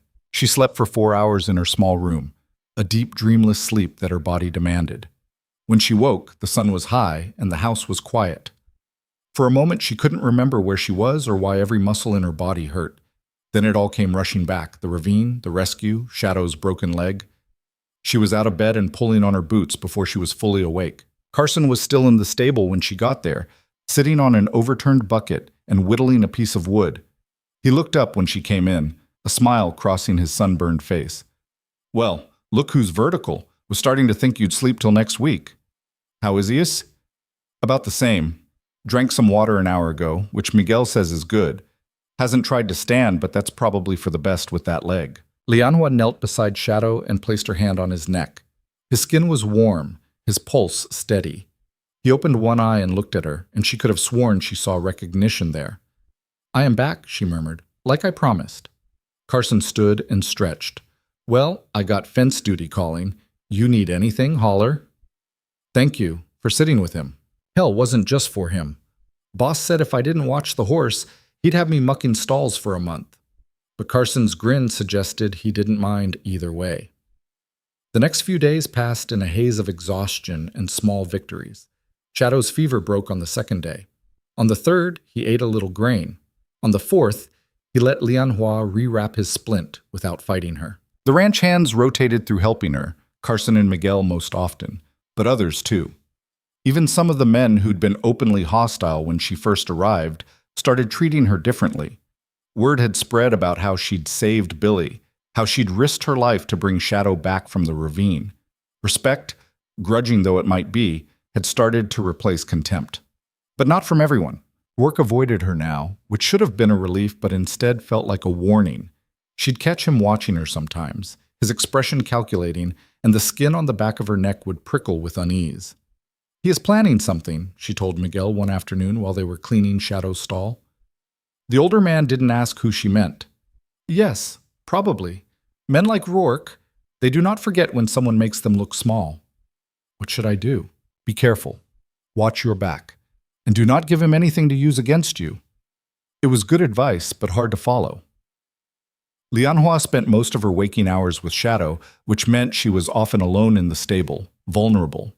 She started carrying a knife in her boot, a small one Rosa had given her for cutting rope. It wasn't much, but it made her feel slightly less defenseless. A week after the rescue, Shadow tried to stand for the first time. Lianhua was changing his water when she heard him shift in the straw. She turned to find him struggling to get his legs under him, his eyes wide with determination and fear. Easy, she said, moving to his side. Slow, do not rush. But the horse was done being horizontal. He heaved himself up with a grunt of effort, his broken leg held off the ground, his whole body trembling with the strain. For a moment, he swayed. Lianhua thought he was going to fall, thought the splint would break or his good legs would give out. But Shadow found his balance and stood there, three-legged and shaking but upright. You did it, Lianhua whispered, her hand on his shoulder to steady him. You stubborn, beautiful fool. You did it. The horse lasted maybe 5 minutes before his strength gave out, and he had to lie down again. But those 5 minutes changed something. They proved he wasn't finished, wasn't ready to give up, just like her. Gideon came by that evening to check on their progress. He'd been giving Lianhua space, letting her focus on Shadow while he dealt with the endless work of running the ranch. But she could tell he was worried about the horse, about the cost of keeping an animal that might never be useful, about her. He stood today, she told him. Miguel mentioned, said it was touch and go for a minute there. But he did it. Gideon leaned against the stall door, his arms crossed. Lily, I gotta ask, what's your plan here? Say he heals, say he can walk again. He's never going to be a working horse, never going to be worth the feed it takes to keep him. Not everything has to be worth something. On a ranch, it does. I can't afford to keep animals just because they're pretty. Then take it out of my pay. However much it costs to feed him, keep him here. I will pay it. Gideon stared at her. You're serious? Yes. You know how much a horse eats? You'd be working for nothing. Then I work for nothing. She met his eyes. He saved my life just as much as I saved his. I will not abandon him now. For a long moment, Gideon said nothing. Then he shook his head, something that might have been admiration crossing his face. You're the damnedest woman I ever met. I will take that as a compliment. You should. He pushed off from the stall door. All right, the horse stays. But you don't pay for his feed. I do. Consider it payment for the work you did saving Billy and handling the other horses. They're all calmer since you've been around. Thank you. Don't thank me yet. Winter's coming, and it gets brutal out here. We'll see if you're still thanking me when it's 20 below and the wind's cutting through these walls like they're made of paper. After he left, Lianhua sat in the straw beside Shadow and let herself feel the full weight of what had just happened. She had a job, a place to stay, a horse that was hers in some fundamental way that had nothing to do with ownership papers. For the first time since stepping off that stagecoach into a hostile town, she felt like maybe she was going to be okay. The feeling lasted exactly 3 days. It started with small things. Tools going missing from the stable, a bucket with a hole in it that definitely hadn't been there the day before. Shadow's water trough fouled with dirt, forcing Lianhua to clean and refill it twice in one day. Annoyances. Nothing she could prove was sabotage. Then her saddle blanket disappeared. Then someone left the stable door open overnight, and it was only luck that Shadow didn't try to escape in his panic. Then she found broken glass mixed into Shadow's feed, hidden well enough that she almost missed it. That was when she knew. This wasn't bad luck or carelessness. Someone was actively trying to hurt her, to hurt Shadow. She went to Gideon with the glass, her hands shaking with more than just anger. He examined it carefully, his face darkening.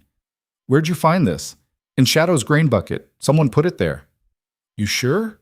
Could have just been. I am sure. Someone is trying to hurt my horse, or me, or both. Gideon set the glass down on his desk. You think it's Rourke? Who else? Could be any of the hands. Not everyone's happy about you being here. But Rourke hates me the most. They sit. Hate isn't proof. Gideon stood and paced to the window. Without evidence, I can't do anything. Can't accuse a man I've worked with for 5 years based on suspicion. So you will do nothing? Let him keep trying until he succeeds? I didn't say that. He turned to face her. I'll talk to the men. Make it clear that anyone caught tampering with equipment or endangering the horses will be fired on the spot.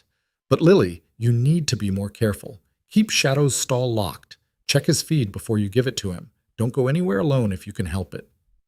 It wasn't enough. It wasn't nearly enough, but it was all she was going to get. That night, she lay in bed and stared at the ceiling, listening to the house settle around her. Rosa's soft snoring through the wall had become a comfort, a reminder that she wasn't completely alone. But comfort felt thin and fragile when someone was actively working against her. She must have finally fallen asleep because she woke to the sound of shouting. For a confused moment, she thought it was the bull incident again or another storm. Then she smelled smoke. Lianhua was out of bed and running before she was fully conscious, her heart hammering against her ribs. The shouting was coming from outside, and when she burst through the kitchen door, she saw orange light flickering in the direction of the stables. Fire. The stable was on fire. She ran barefoot across the yard, barely feeling the rocks and thorns cutting into her feet. Smoke poured from the stable doors, and through the haze she could see flames licking at the wooden beams. The horses were screaming. Men were already there, forming a bucket brigade from the water trough, but the fire was spreading too fast. Gideon was shouting orders, his face black with soot, his shirt torn. Get the horses out, he yelled. All of them now. Carson and 2 other hands were leading panicked horses from the burning building, moving as fast as they dared. But there were a dozen horses in there, and the smoke was getting thicker, and Lianhua couldn't see Shadow anywhere. She grabbed Carson's arm as he emerged with a terrified mare. Where is Shadow? Still in there, backstall. I tried, but he won't move with the broken leg, and I can't carry him. Lianhua was moving before he finished talking, running straight into the burning stable despite the hands trying to grab her, despite Gideon shouting her name. The smoke inside was choking, black and thick and full of burning wood. She couldn't see more than a few feet ahead. The heat was intense, stealing the air from her lungs. Somewhere above her, a beam cracked and fell, missing her by inches. "Shadow!" she screamed, coughing on the smoke. "Shadow, where are you?" A whinny answered her, high and terrified. She followed the sound, one hand on the wall to keep herself oriented, her eyes streaming tears that had nothing to do with emotion. She found him in the back stall, exactly where Carson said he'd be. The horse was on his feet, three-legged and shaking, his eyes rolling white with panic. The fire hadn't reached his stall yet, but it was close, flames eating through the wall just 10 feet away. "I am here," Lianhua gasped, fumbling with the stall latch. Her hands were shaking so badly it took 3 tries to get it open. "I am here. We are leaving." But Shadow wouldn't move. He pressed himself into the corner of the stall, too terrified to think, too panicked to trust even her. "Please," she begged, grabbing his halter. "Please, you have to walk. I cannot carry you." The horse just trembled, frozen by fear. Another beam fell, this one closer. Sparks showered down on them, and Lianhua felt her hair singe. The heat was unbearable now, the smoke so thick she couldn't breathe. She was going to die here. They both were. She'd survived the ocean crossing and the hostile town and the ravine only to burn to death in a stable fire. The unfairness of it made her furious. "No!" she snarled, yanking hard on Shadow's halter. "No! I did not save you so we could die like this. Move! Now!" Maybe it was her tone. Maybe it was instinct. Maybe it was just luck. But Shadow took a step forward, then another, limping badly on his splinted leg, but moving. "Good!" Lianhua coughed. "Good boy! Keep going!" She led him through the burning stable, moving by feel and memory, because she couldn't see anything anymore. The smoke was everywhere, in her lungs, in her eyes, in her throat. She could hear the fire roaring now, could feel it getting closer. They were almost to the door when the roof started to collapse. Lianhua looked up and saw the beam falling straight toward them. There was no time to dodge, no time to run. She closed her eyes and waited for the impact. It never came. Strong hands grabbed her shoulders and yanked her backward. She and Shadow tumbled through the stable doors just as the roof came down, taking half the building with it in a shower of sparks and burning wood. She hit the ground hard, Shadow crashing down beside her, and for a moment all she could do was lie there, gasping for air that didn't taste like death. "You stupid, crazy woman," Gideon's voice said above her. His hands were on her face, checking for injuries, his expression torn between fury and terror. "What the hell were you thinking?" "Shadow," she managed, "had to. You could have died. Both of you could have died. But we did not." He stared at her for a long moment. Then, unexpectedly, he pulled her into a brief, hard embrace. "Don't ever do that again," he said roughly. "You hear me? Don't ever scare me like that again." Before Lianhua could respond, he was gone, back to directing the firefighting efforts. But his words echoed in her head, strange and significant in a way she didn't have the energy to examine. The fire burned for another 2 hours before they got it under control. By the time it was out, half the stable was gone. 4 horses had been lost in the blaze, trapped in the back stalls before anyone could reach them. The survivors were traumatized and scattered across the ranch wherever they could find shelter. And Shadow stood beside Lianhua in the yard, his coat black with soot, his broken leg trembling with exhaustion, but alive. As the sun came up over the destroyed stable, Gideon gathered the men together. His face was grim, his clothes torn and burned, his hands raw from handling buckets and burning wood. "Anyone know how this started?" he asked. The men shifted uncomfortably. No one spoke. "Fire doesn't just start on its own," Gideon continued. "Not in a stable where we keep the lanterns locked up. Someone want to tell me what happened?" Still silence. Then Miguel stepped forward. "I found this," he said, holding up a lantern, "in the hay storage. Still warm when I picked it up, but knocked over. Like someone left it there on purpose." Gideon took the lantern and examined it. His jaw tightened. "This is one of ours. Someone took it from the equipment shed and left it in the hay." He looked around at his men. "Who?" More silence, but Lianhua saw several of the hands glance at Rourke, who stood apart from the group with his arms crossed. "You got something to say, Rourke?" Gideon asked. No, sir. Just thinking it's awful convenient that the fire started right around where the Chinese girl keeps her horse. What's that supposed to mean? Means maybe someone wanted attention. Wanted to look like a hero. Rourke's eyes found Lianhua. Wouldn't be the first time she made a scene to get herself noticed. Lianhua's exhaustion evaporated, replaced by white-hot anger. You are saying I started the fire? I ain't saying nothing, just pointing out facts. The fact is you hate me. You have hated me since I arrived. You let Shadow out of his pen, and now you burn down the stable. That's a serious accusation, Rourke cut in, his voice dangerously calm. You got proof?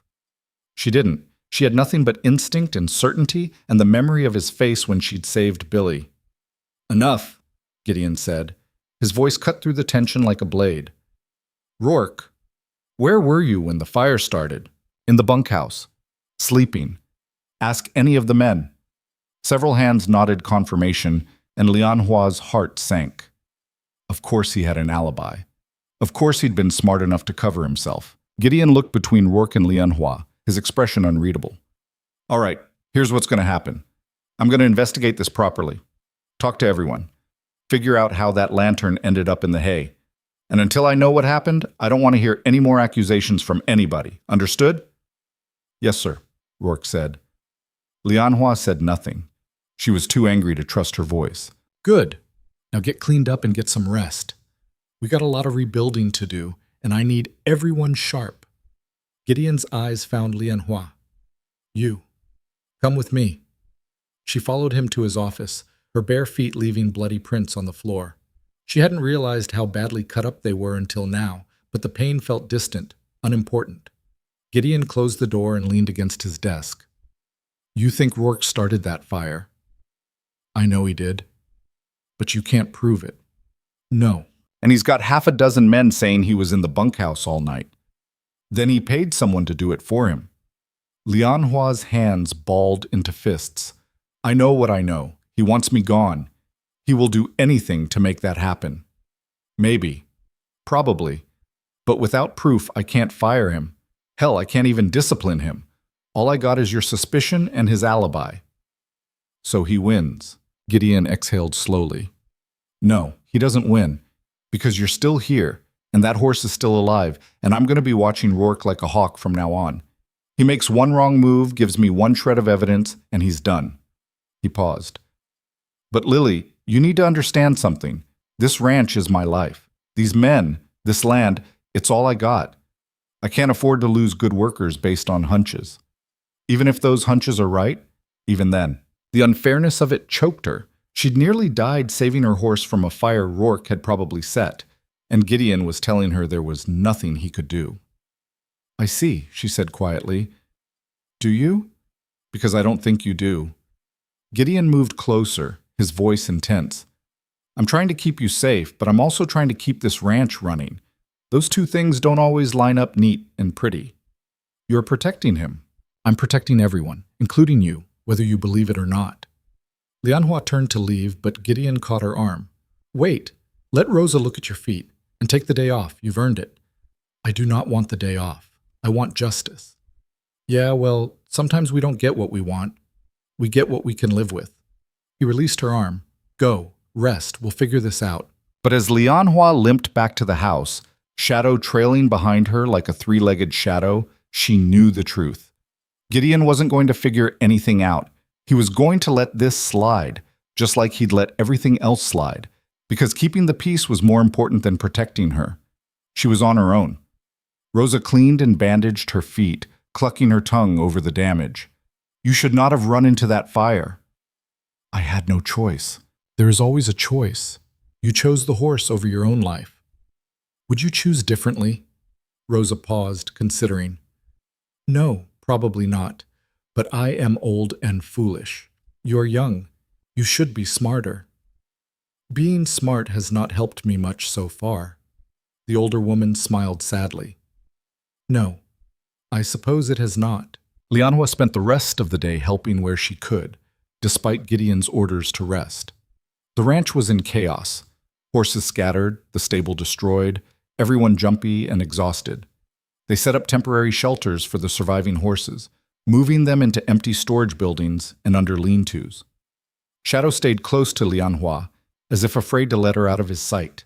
She understood the feeling. As the day wore into evening and the sun painted the sky in shades of orange that reminded her too much of flames, Carson found her sitting on the porch outside the ruined stable. "You okay?" he asked, sitting down beside her. "I have been better." "Yeah, I bet." He was quiet for a moment. "For what it's worth, I believe you. About Rourke." "It is worth something. Thank you. Most of the younger hands believe you too. We've seen how he looks at you, how he talks about you when the boss ain't around." Carson picked up a piece of charred wood and turned it over in his hands. "But the older guys, the ones who've been here forever, they're loyal to Rourke. They'll back whatever story he tells. So nothing will change." "I didn't say that." Carson met her eyes. "I said they'll back his story. Didn't say they won't be watching him closer now. Fire scared everyone, Lily. Made people realize how dangerous things can get." It wasn't much comfort, but it was something. That night, Lianhua couldn't sleep. Every time she closed her eyes, she saw flames, smelled smoke, felt the terror of thinking she was going to die in that burning building. Around midnight, she gave up and went outside. The night was cool, the stars bright overhead. She walked to where Shadow was sheltered in a storage shed, found him dozing on his feet. "Cannot sleep either?" she murmured, running her hand along his neck. The horse opened one eye and regarded her with what looked like understanding. She was about to head back to the house when she heard voices, low and urgent, coming from behind the bunkhouse. Instinct made her freeze, made her listen. "Can't keep doing this. Someone's going to figure it out." "Nobody's going to figure out nothing. I covered my tracks." Lianhua's blood went cold. She knew that second voice. Rourke. Moving carefully, she crept closer, staying in the shadows. She couldn't see who Rourke was talking to, but she could hear them clearly now. "The boss is watching me," Rourke was saying. "That Chinese bitch has him all twisted up, thinking I'm the bad guy." "So what do we do?" "We wait. Let things calm down. And then we finish what we started." "I don't know, Rourke. Fire's one thing, but if you're talking about... I'm talking about getting rid of a problem, permanently. She ain't gonna leave on her own, so we make her leave. One way or another." Lianhua's hands shook. This was it. This was the proof she needed. But even as she thought it, she realized how useless it was. She couldn't prove she'd heard this conversation. Couldn't prove who Rourke had been talking to in the dark. It would be her word against his. Again. She started to back away, to return to the house before they noticed her, but her foot came down on a dry branch. The crack was as loud as a gunshot in the quiet night. "What was that?" The other voice, sharp with alarm. "Someone's listening." Rourke's voice was deadly calm. "Check it out." Lianhua ran.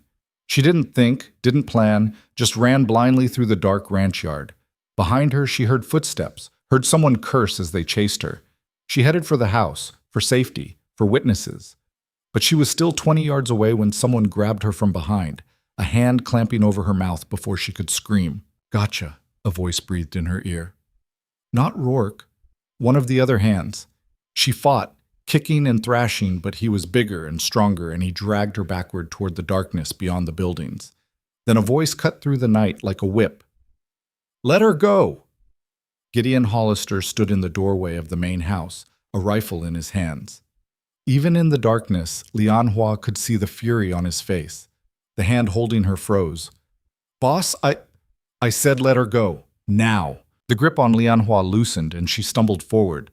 Gideon was beside her in 3 strides, putting himself between her and the hand.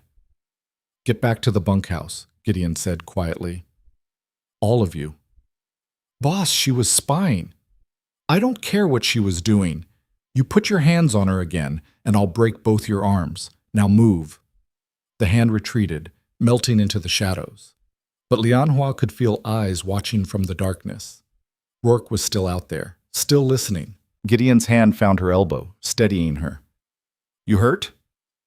"No, just scared." "Good reason to be scared, sneaking around in the dark." But his voice wasn't angry, just tired. "Come on, let's get you inside." In his office, with the door closed and a lamp lit, Gideon poured 2 glasses of whiskey. He handed her one, and she took it even though she'd never had whiskey before. It burned going down, but the warmth helped stop her shaking. "What were you doing out there?" Gideon asked. I could not sleep. I went to check on Shadow, and I heard Rourke talking to someone. About what? About me. About making me leave, permanently. She met his eyes. He admitted starting the fire, and he is planning something worse. Gideon set down his glass. You hear that directly? Or are you guessing? I heard it, but I cannot prove it. Same as before. Damn. He paced to the window, looked out at the dark ranch. This is getting out of hand. So fire him. I can't. Not without proof, and not when half my crew would walk out in protest. I'd lose too many good men. What about me? Do you lose me if you keep him? The question hung in the air between them. Gideon turned to look at her, something complicated crossing his face. Is that what you're asking? Whether I'd choose you over him? I'm asking whether you will protect me, or whether I need to protect myself. For a long moment he said nothing. Then he crossed the room and knelt in front of her chair, bringing himself to her eye level. I will protect you, he said quietly. I promise. But you gotta work with me here. No more wandering around alone at night.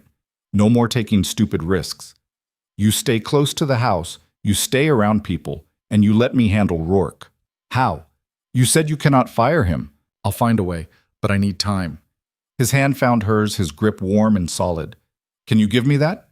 Time? Lianhua looked at their joined hands, at his face, weathered and hard but honest, at the determination in his eyes. How much time? A week, 2 at most. I'll catch him doing something, or I'll find another foreman, or I'll figure out a way to make this work without tearing the ranch apart. It wasn't the answer she wanted, but maybe it was the answer she'd get. All right, she said. 2 weeks. But if nothing changes, you do what you have to do. I won't stop you. He stood and helped her to her feet. For tonight, you sleep in the house. Rosa can make up the spare room. That is not necessary. It is necessary. Until I know who grabbed you out there, until I know you're safe, you're staying where I can keep an eye on you. His tone made it clear this wasn't negotiable. Lianhua was too exhausted to argue. She let Rosa settle her in a room that was bigger than the one off the kitchen, with a real bed and curtains on the windows. But luxury couldn't quiet her racing thoughts.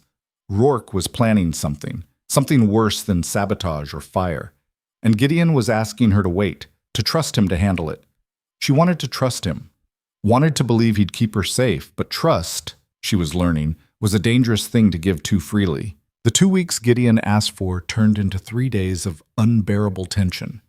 Lianhua moved through the ranch like a hunted animal, always looking over her shoulder, always waiting for the next attack. She slept in the main house now, in the spare room with a chair wedged under the door handle, and even then she barely slept. Shadow was healing, slowly. The splint would come off soon, Miguel said, though the horse would always walk with a limp. He'd never run again, never be the wild, beautiful creature he'd been before the ravine. But he was alive. And in the mornings when Lianhua came to see him, he'd press his nose into her hand with something that felt like gratitude. It was the only thing keeping her sane.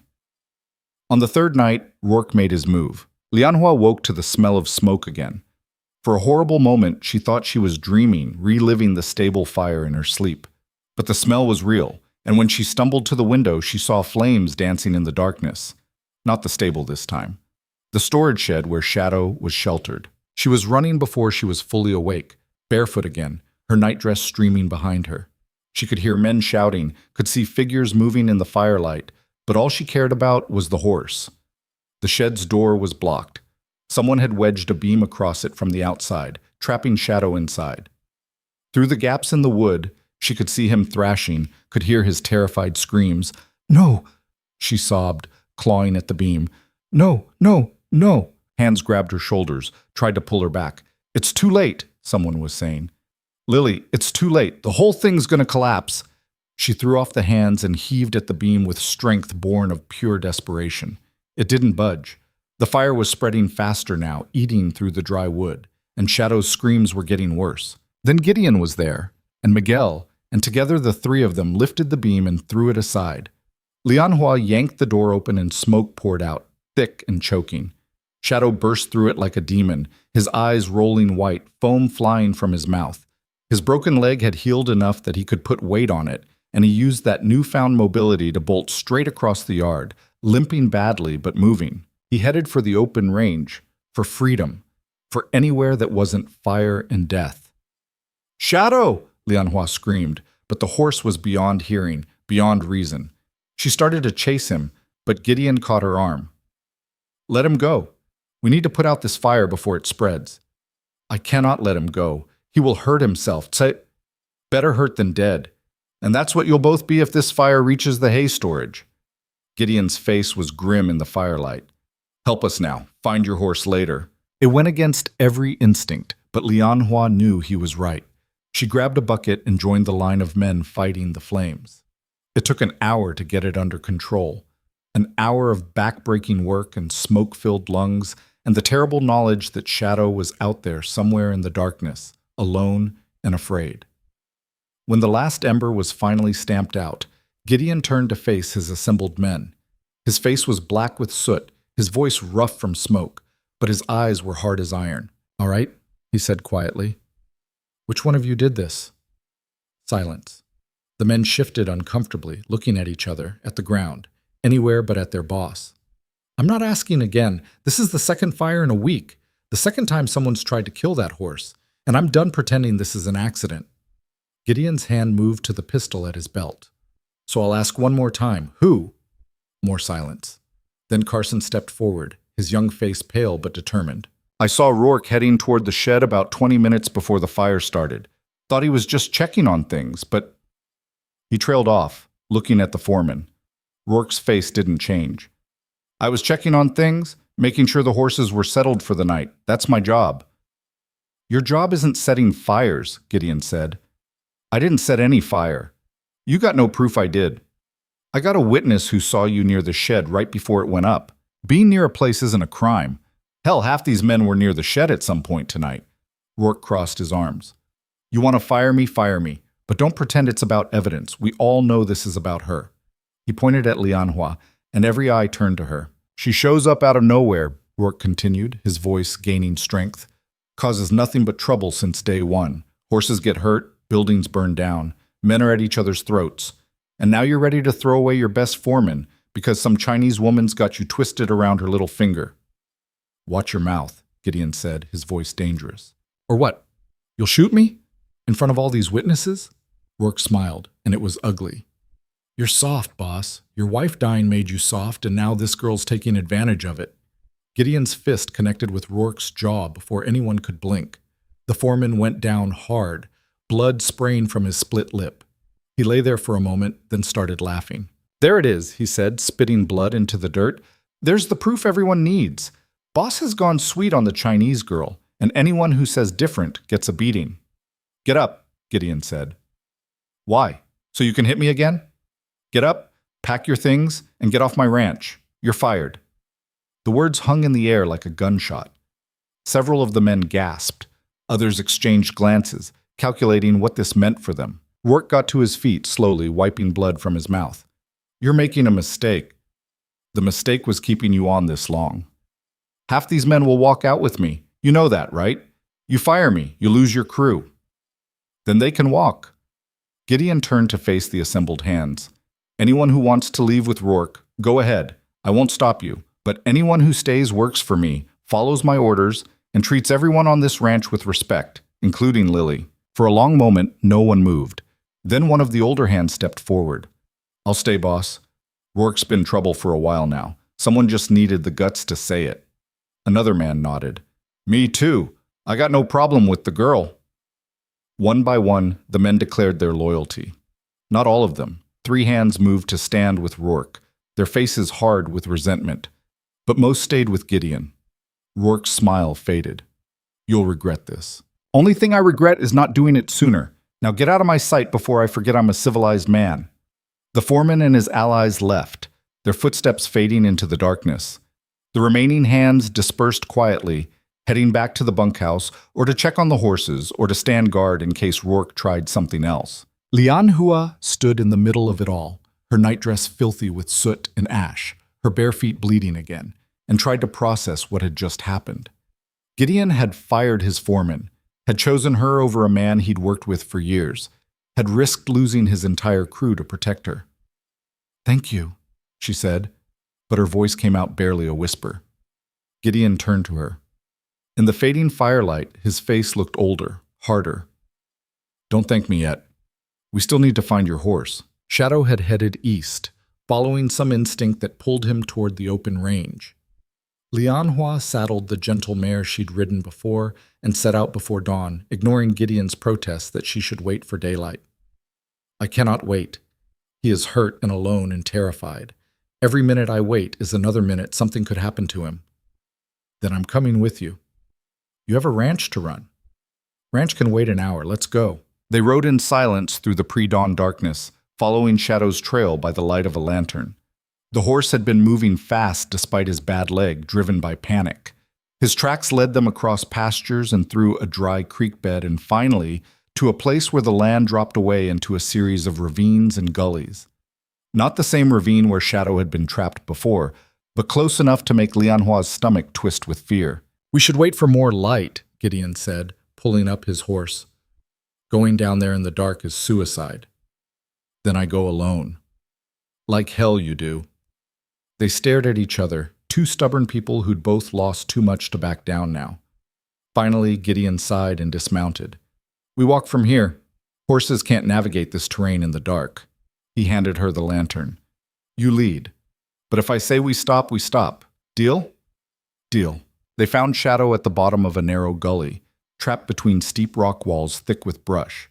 He'd gotten himself wedged in somehow, and now he stood there trembling, unable to move forward or back. When he saw Lianhua, he whinnied, a sound of such relief and recognition that it brought tears to her eyes. "I am here," she called down to him. "I am here. I will get you out." Getting down to him was easier than she'd expected. The gully had natural handholds, and Gideon boosted her down the worst parts. Getting Shadow out would be harder, but she'd worry about that after she reached him. The horse was in bad shape. His bad leg was bleeding where he'd scraped it on the rocks. His coat was matted with sweat and dirt. But he was alive. And when Lianhua put her hand on his neck, he leaned into her touch like a drowning man grabbing a lifeline.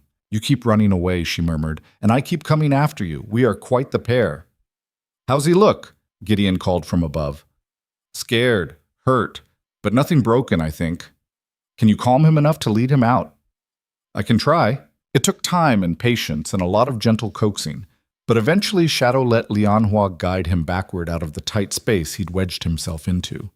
The gully widened after a few yards, and from there it was just a matter of finding a slope gentle enough for a limping horse to climb. The sun was fully up by the time they emerged from the gully, Shadow between them, moving slowly but moving. The horse looked like he'd been through a war, covered in cuts and scrapes, favoring his bad leg heavily, his spirit finally broken by one trauma too many. But he was alive. They led him back to the ranch in silence, Lianhua walking beside Shadow's head, one hand on his halter, while Gideon brought up the rear on his horse. The morning was cool and clear, and birds sang in the mesquite trees like nothing terrible had happened. When they crested the last rise and the ranch came into view, Lianhua stopped. The burned storage shed was a black skeleton against the sky. Smoke still rose in thin wisps from the debris. It looked like a battlefield. "What happens now?" she asked. Gideon came up beside her. "Now we rebuild. Fix what's broken. Keep moving forward." "I meant with Rourke. He will not just disappear. Men like him never do." "No, they don't." Gideon was quiet for a moment. "But that's a problem for another day. Today we get your horse settled and make sure he's all right. That's enough." It wasn't enough. It would never be enough. But it was what they had. The next few days passed in a blur of activity. The men worked to rebuild the storage shed and repair the damage from the fire. New horses were brought in to replace the ones lost. A new foreman was hired. An older man named Thomas who'd worked on a ranch up north and came with solid recommendations. Shadow recovered slowly in a stall in what remained of the stable. His cuts healed, his bad leg grew stronger, and gradually the wild panic left his eyes. But something had changed in him. He was quieter now, gentler. The fire had burned away his fight, leaving behind something softer. Lianhua wasn't sure if that was a good thing or not. She was brushing Shadow one afternoon when Gideon found her. He leaned against the stall door, watching her work. "He looks better," he said. "Yes. Miguel says the leg is healing well. He will always limp, but he will walk." "That's good." Gideon paused. "I need to talk to you about something." Lianhua's stomach tightened. "What?" "Rourke's been seen in town, drinking mostly, talking to anyone who'll listen about how I fired him over a Chinese woman. Some people are sympathetic. Some think he got what he deserved, but either way, he's stirring up trouble." "You think he will come back here?" "I think he's angry and drunk and looking to blame someone for his problems, which makes him dangerous." Gideon met her eyes. "I want you to carry this." He held out a small pistol, the kind women sometimes carried for protection. Lianhua stared at it. "I do not know how to shoot." "I'll teach you, but even if you never fire it, just having it might be enough to make someone think twice." She took the gun. It was heavier than she expected, cold and hard in her palm. "You really think it will come to this?" "I hope not, but I'm not taking chances. Not with you." The words hung between them, heavy with meaning. Lianhua looked up at Gideon and saw something in his face she hadn't let herself see before. Not just concern, not just duty. Something more. "Why?" she asked quietly. "Why do you care so much what happens to me?" Gideon was silent for a long time. When he finally spoke, his voice was rough. "Because you remind me that there's more to life than just surviving. You fight for things, for that horse, for your place here, for yourself. And He trailed off, looking away. "I haven't fought for anything in a long time, not since my wife died. It's easier to just go through the motions, keep my head down, avoid feeling too much. And now I'm tired of being half alive." He looked back at her. "You scare the hell out of me, Lily, because caring about you means risking getting hurt again. But I think I'm willing to take that risk." Lianhua's heart hammered in her chest. She'd spent so long just trying to survive, trying to prove she belonged, that she hadn't let herself think about what else might be possible. About connections that went deeper than employer and employee. About finding not just a place, but a person. "I scare myself too," she admitted. "I came here expecting nothing, hoping for work and a roof over my head. I did not expect—" She gestured helplessly, unable to find the words. "This?" "Yes, this." Gideon reached out and took her hand, the one not holding the pistol. His grip was warm and calloused and steady. "We don't have to figure it all out today. We just have to decide if we want to try." "I want to try," Lianhua said. He smiled, really smiled, and it transformed his whole face. "Good. Me too." The moment was broken by shouting from the yard. Both of them tensed, and Gideon's hand went to his gun. "Boss!" Carson's voice, urgent and afraid. "Boss, you better get out here." They ran outside to find chaos. Rourke had returned, and he'd brought friends. Half a dozen men from town, armed and angry, stood in a loose semicircle facing the ranch house. Rourke was at the center, swaying slightly, a whiskey bottle in one hand and a rifle in the other. "There he is," Rourke called out when he saw Gideon. The man who traded his integrity for a piece of Chinese tail. The ranch hands had formed a defensive line, but they were outnumbered. Thomas, the new foreman, stood at the front with his gun drawn but not pointed. The tension was thick enough to choke on. "You need to leave, Rourke," Gideon said, his voice calm and level. "You're drunk and you're trespassing. Go sleep it off before someone gets hurt." "Before someone gets hurt?" Rourke laughed, high and wild. "I already got hurt. Lost my job, my reputation, everything, because of her." He pointed the rifle at Lianhua, and the world went very still. "This is between you and me," Gideon said. "Leave her out of it." "Can't leave her out of it. She's the whole problem." Rourke took a step forward, and his men moved with him. "You know what I think? I think this ranch would be a lot better off if she just disappeared. Went back to wherever she came from. Lower the gun, Rourke. Or what? You'll shoot me? In front of all these witnesses?" He threw Gideon's earlier words back at him. "No, I don't think you will. Because you're soft. Weak. And I'm going to prove it." He raised the rifle, sighting down the barrel at Lianhua. Everything happened at once. Gideon dove for Lianhua, knocking her to the ground. Gunfire erupted, bullets flying in both directions. The ranch hands returned fire, and Rourke's men scattered, some running, some shooting back. Lianhua hit the dirt hard, Gideon covering her with his body.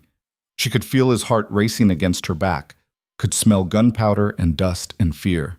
Then, as quickly as it started, the shooting stopped. Gideon lifted himself off her carefully. "You hit?" "No, you?" "I'm fine." They stood slowly. The yard was a mess of scattered bodies and abandoned guns. Most of Rourke's men had run, but 2 lay wounded, groaning in the dirt. The ranch hands were checking them, securing their weapons, and Rourke stood alone, his rifle empty, his face twisted with rage and defeat. "It's over," Gideon said, walking toward him. "Drop the gun." "It's not over. Not while she's still here." "Drop the gun." For a moment, Lianhua thought Rourke would refuse, thought he'd force Gideon to shoot him, to end this in blood and tragedy. But then the fight drained out of him, and he let the rifle fall to the ground. "You're making a mistake," he said, but the words had no force behind them. "Only mistake I made was not seeing you for what you were sooner." Gideon picked up the rifle and handed it to Thomas. "Tie him up. Someone ride to town and get the sheriff. Rourke and his friends are going to jail." As the hands moved to secure the prisoners, Gideon turned back to Lianhua. "You sure you're all right?" She nodded, but her hands were shaking. The pistol he'd given her was still in her pocket, unfired. She hadn't even thought to draw it. "I froze," she said. "When he pointed the gun at me, I just froze. That's what most people do their first time. It's not cowardice. It's being human." He put his hands on her shoulders. "But it's over now. He can't hurt you anymore." Lianhua wanted to believe him, but as the sheriff arrived and hauled Rourke and his men away, as the ranch slowly returned to normal, she couldn't shake the feeling that something had been broken that could never be fully repaired. The shooting changed things. Word spread through the county about what had happened, the fired foreman who tried to kill his boss over a Chinese woman. Some people were sympathetic to Gideon and Lianhua. Others whispered that she'd seduced him, that she was dangerous, that she'd brought nothing but trouble. Lianhua heard the whispers when she went to town for supplies, saw the looks, the pointing, the mothers pulling their children away. It hurt worse than she wanted to admit. "Let them talk," Rosa said when Lianhua mentioned it. "Small people always need someone to blame for their small lives." "But what if they are right? What if I am the problem? Are you the one who started fires, who shot at people, who hated someone just for being different?" Rosa shook her head firmly. "No. You are the one who saved a horse everyone else would have killed, who worked harder than anyone had a right to ask, who stood up when it would have been easier to run away. If that makes you a problem, then this world needs more problems like you." The words helped, but only a little. Shadow's splint came off 2 weeks after the shooting.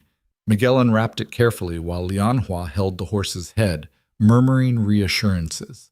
When the last bandage fell away, they all held their breath. The leg was thin from disuse, scarred and slightly crooked.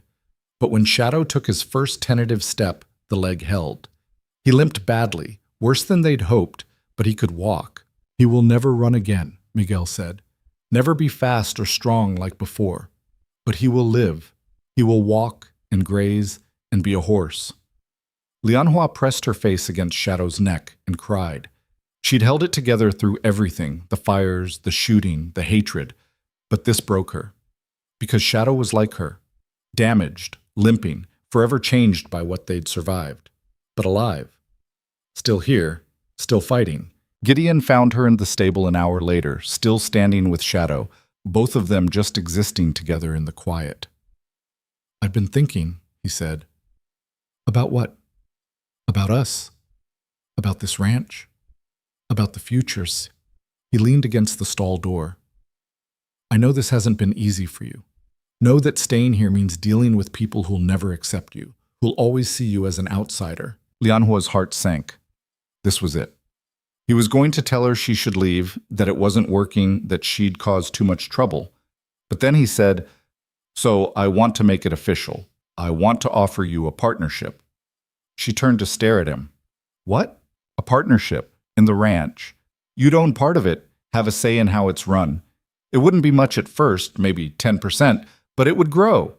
And it would mean you're not just an employee, you're an owner, someone with a real stake in this place." "Why would you do that?" Because you've earned it. Because this ranch is better with you in it. And because, he paused, choosing his words carefully. Because I want you to stay.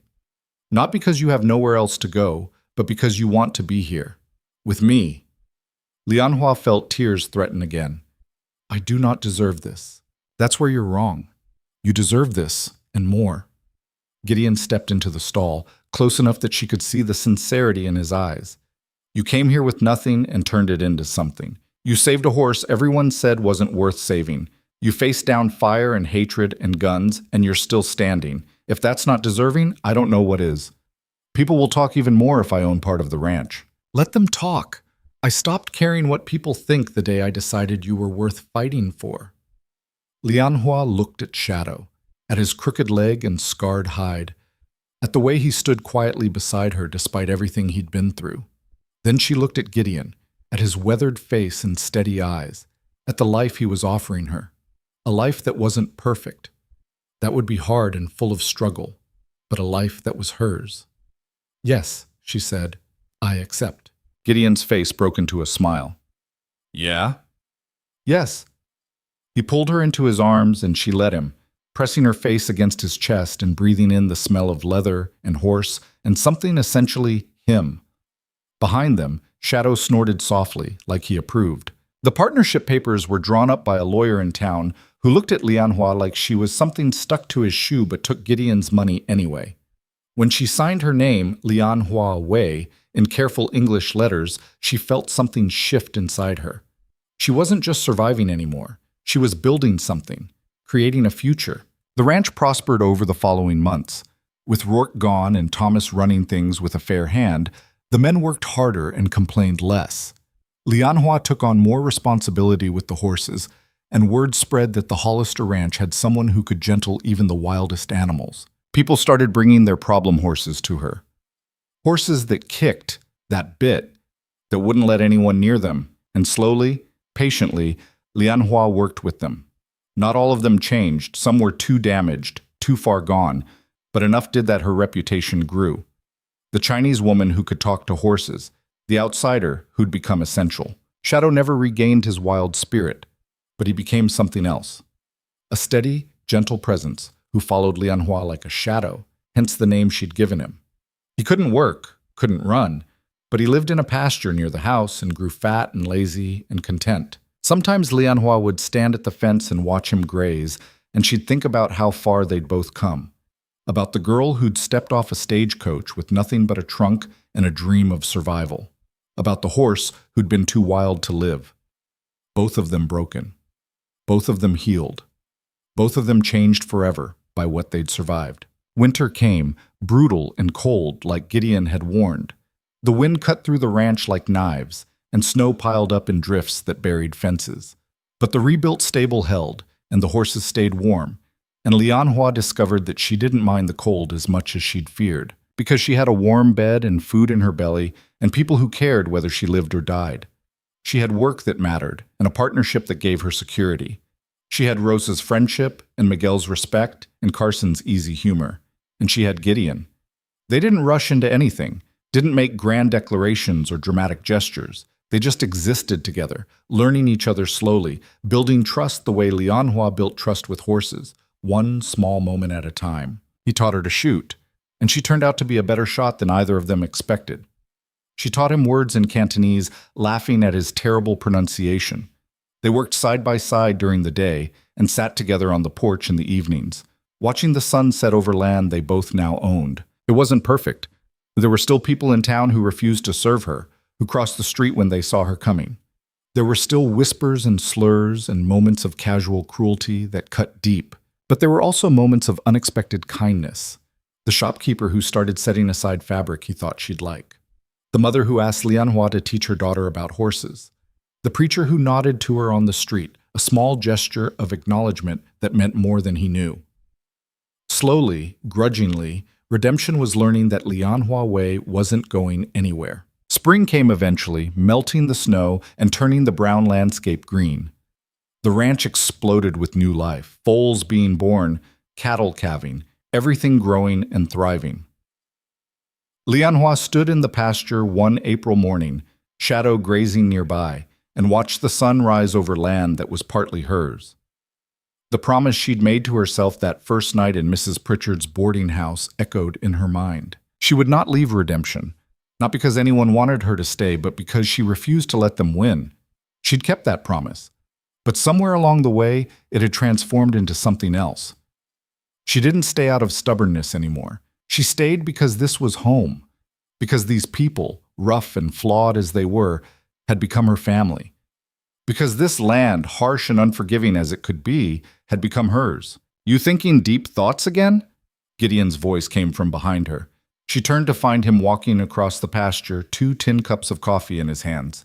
He'd started doing this in the mornings, bringing her coffee when she came out to check on Shadow. "Just remembering," she said, accepting the cup. "Remembering what?"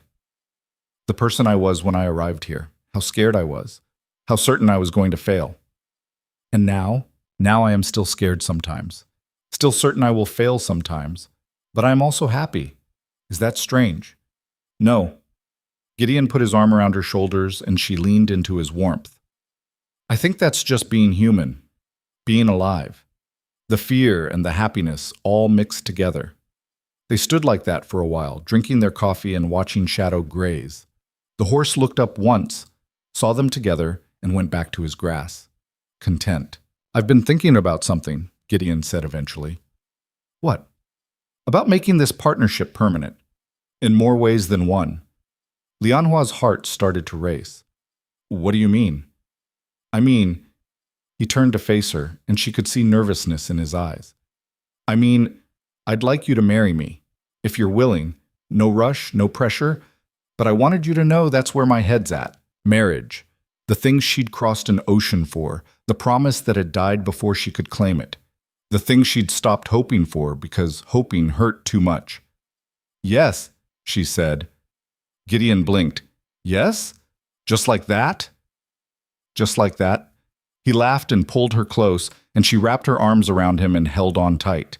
Behind them, Shadow whinnied, as if offering his approval. They were married in the spring, in a small ceremony at the ranch. Not everyone came, plenty of people stayed away in protest. But enough people showed up that the yard was full of witnesses. Rosa cried. Miguel smiled his rare smile. Carson gave a rambling toast that made everyone laugh. And Lianhua, wearing her mother's silk finally brought out of storage, stood beside Gideon Hollister and made promises she intended to keep. To love and honor. To work together. To build a life on this unforgiving frontier.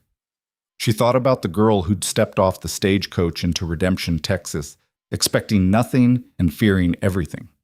About how that girl had been so certain she was unwanted, unnecessary, doomed to fail.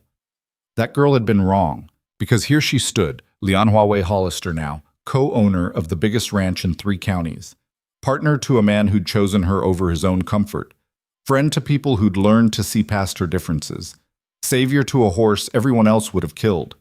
The woman nobody wanted had become the woman nobody could do without. Not because she'd bent herself to fit their expectations, not because she'd made herself smaller or quieter or more acceptable, but because she'd refused to disappear, had refused to let them break her spirit the way they'd tried to break Shadow's. She'd survived by being stubborn and brave and too foolish to know when to quit, by fighting for things that mattered, a broken horse, a dangerous job, a place to call home, by transforming the frontier through sheer force of will until it had no choice but to accept her. The ranch thrived under their joint management. Lianhua's gift with horses attracted business from across the state. Gideon's steady leadership and her growing reputation combined to make the Hollister Ranch a name people knew and respected. They had hard years and good years. Years when the drought nearly broke them. Years when the cattle prices soared and they prospered. Years when Lianhua thought about the life she might have had in China and felt grateful beyond words that she'd escaped it.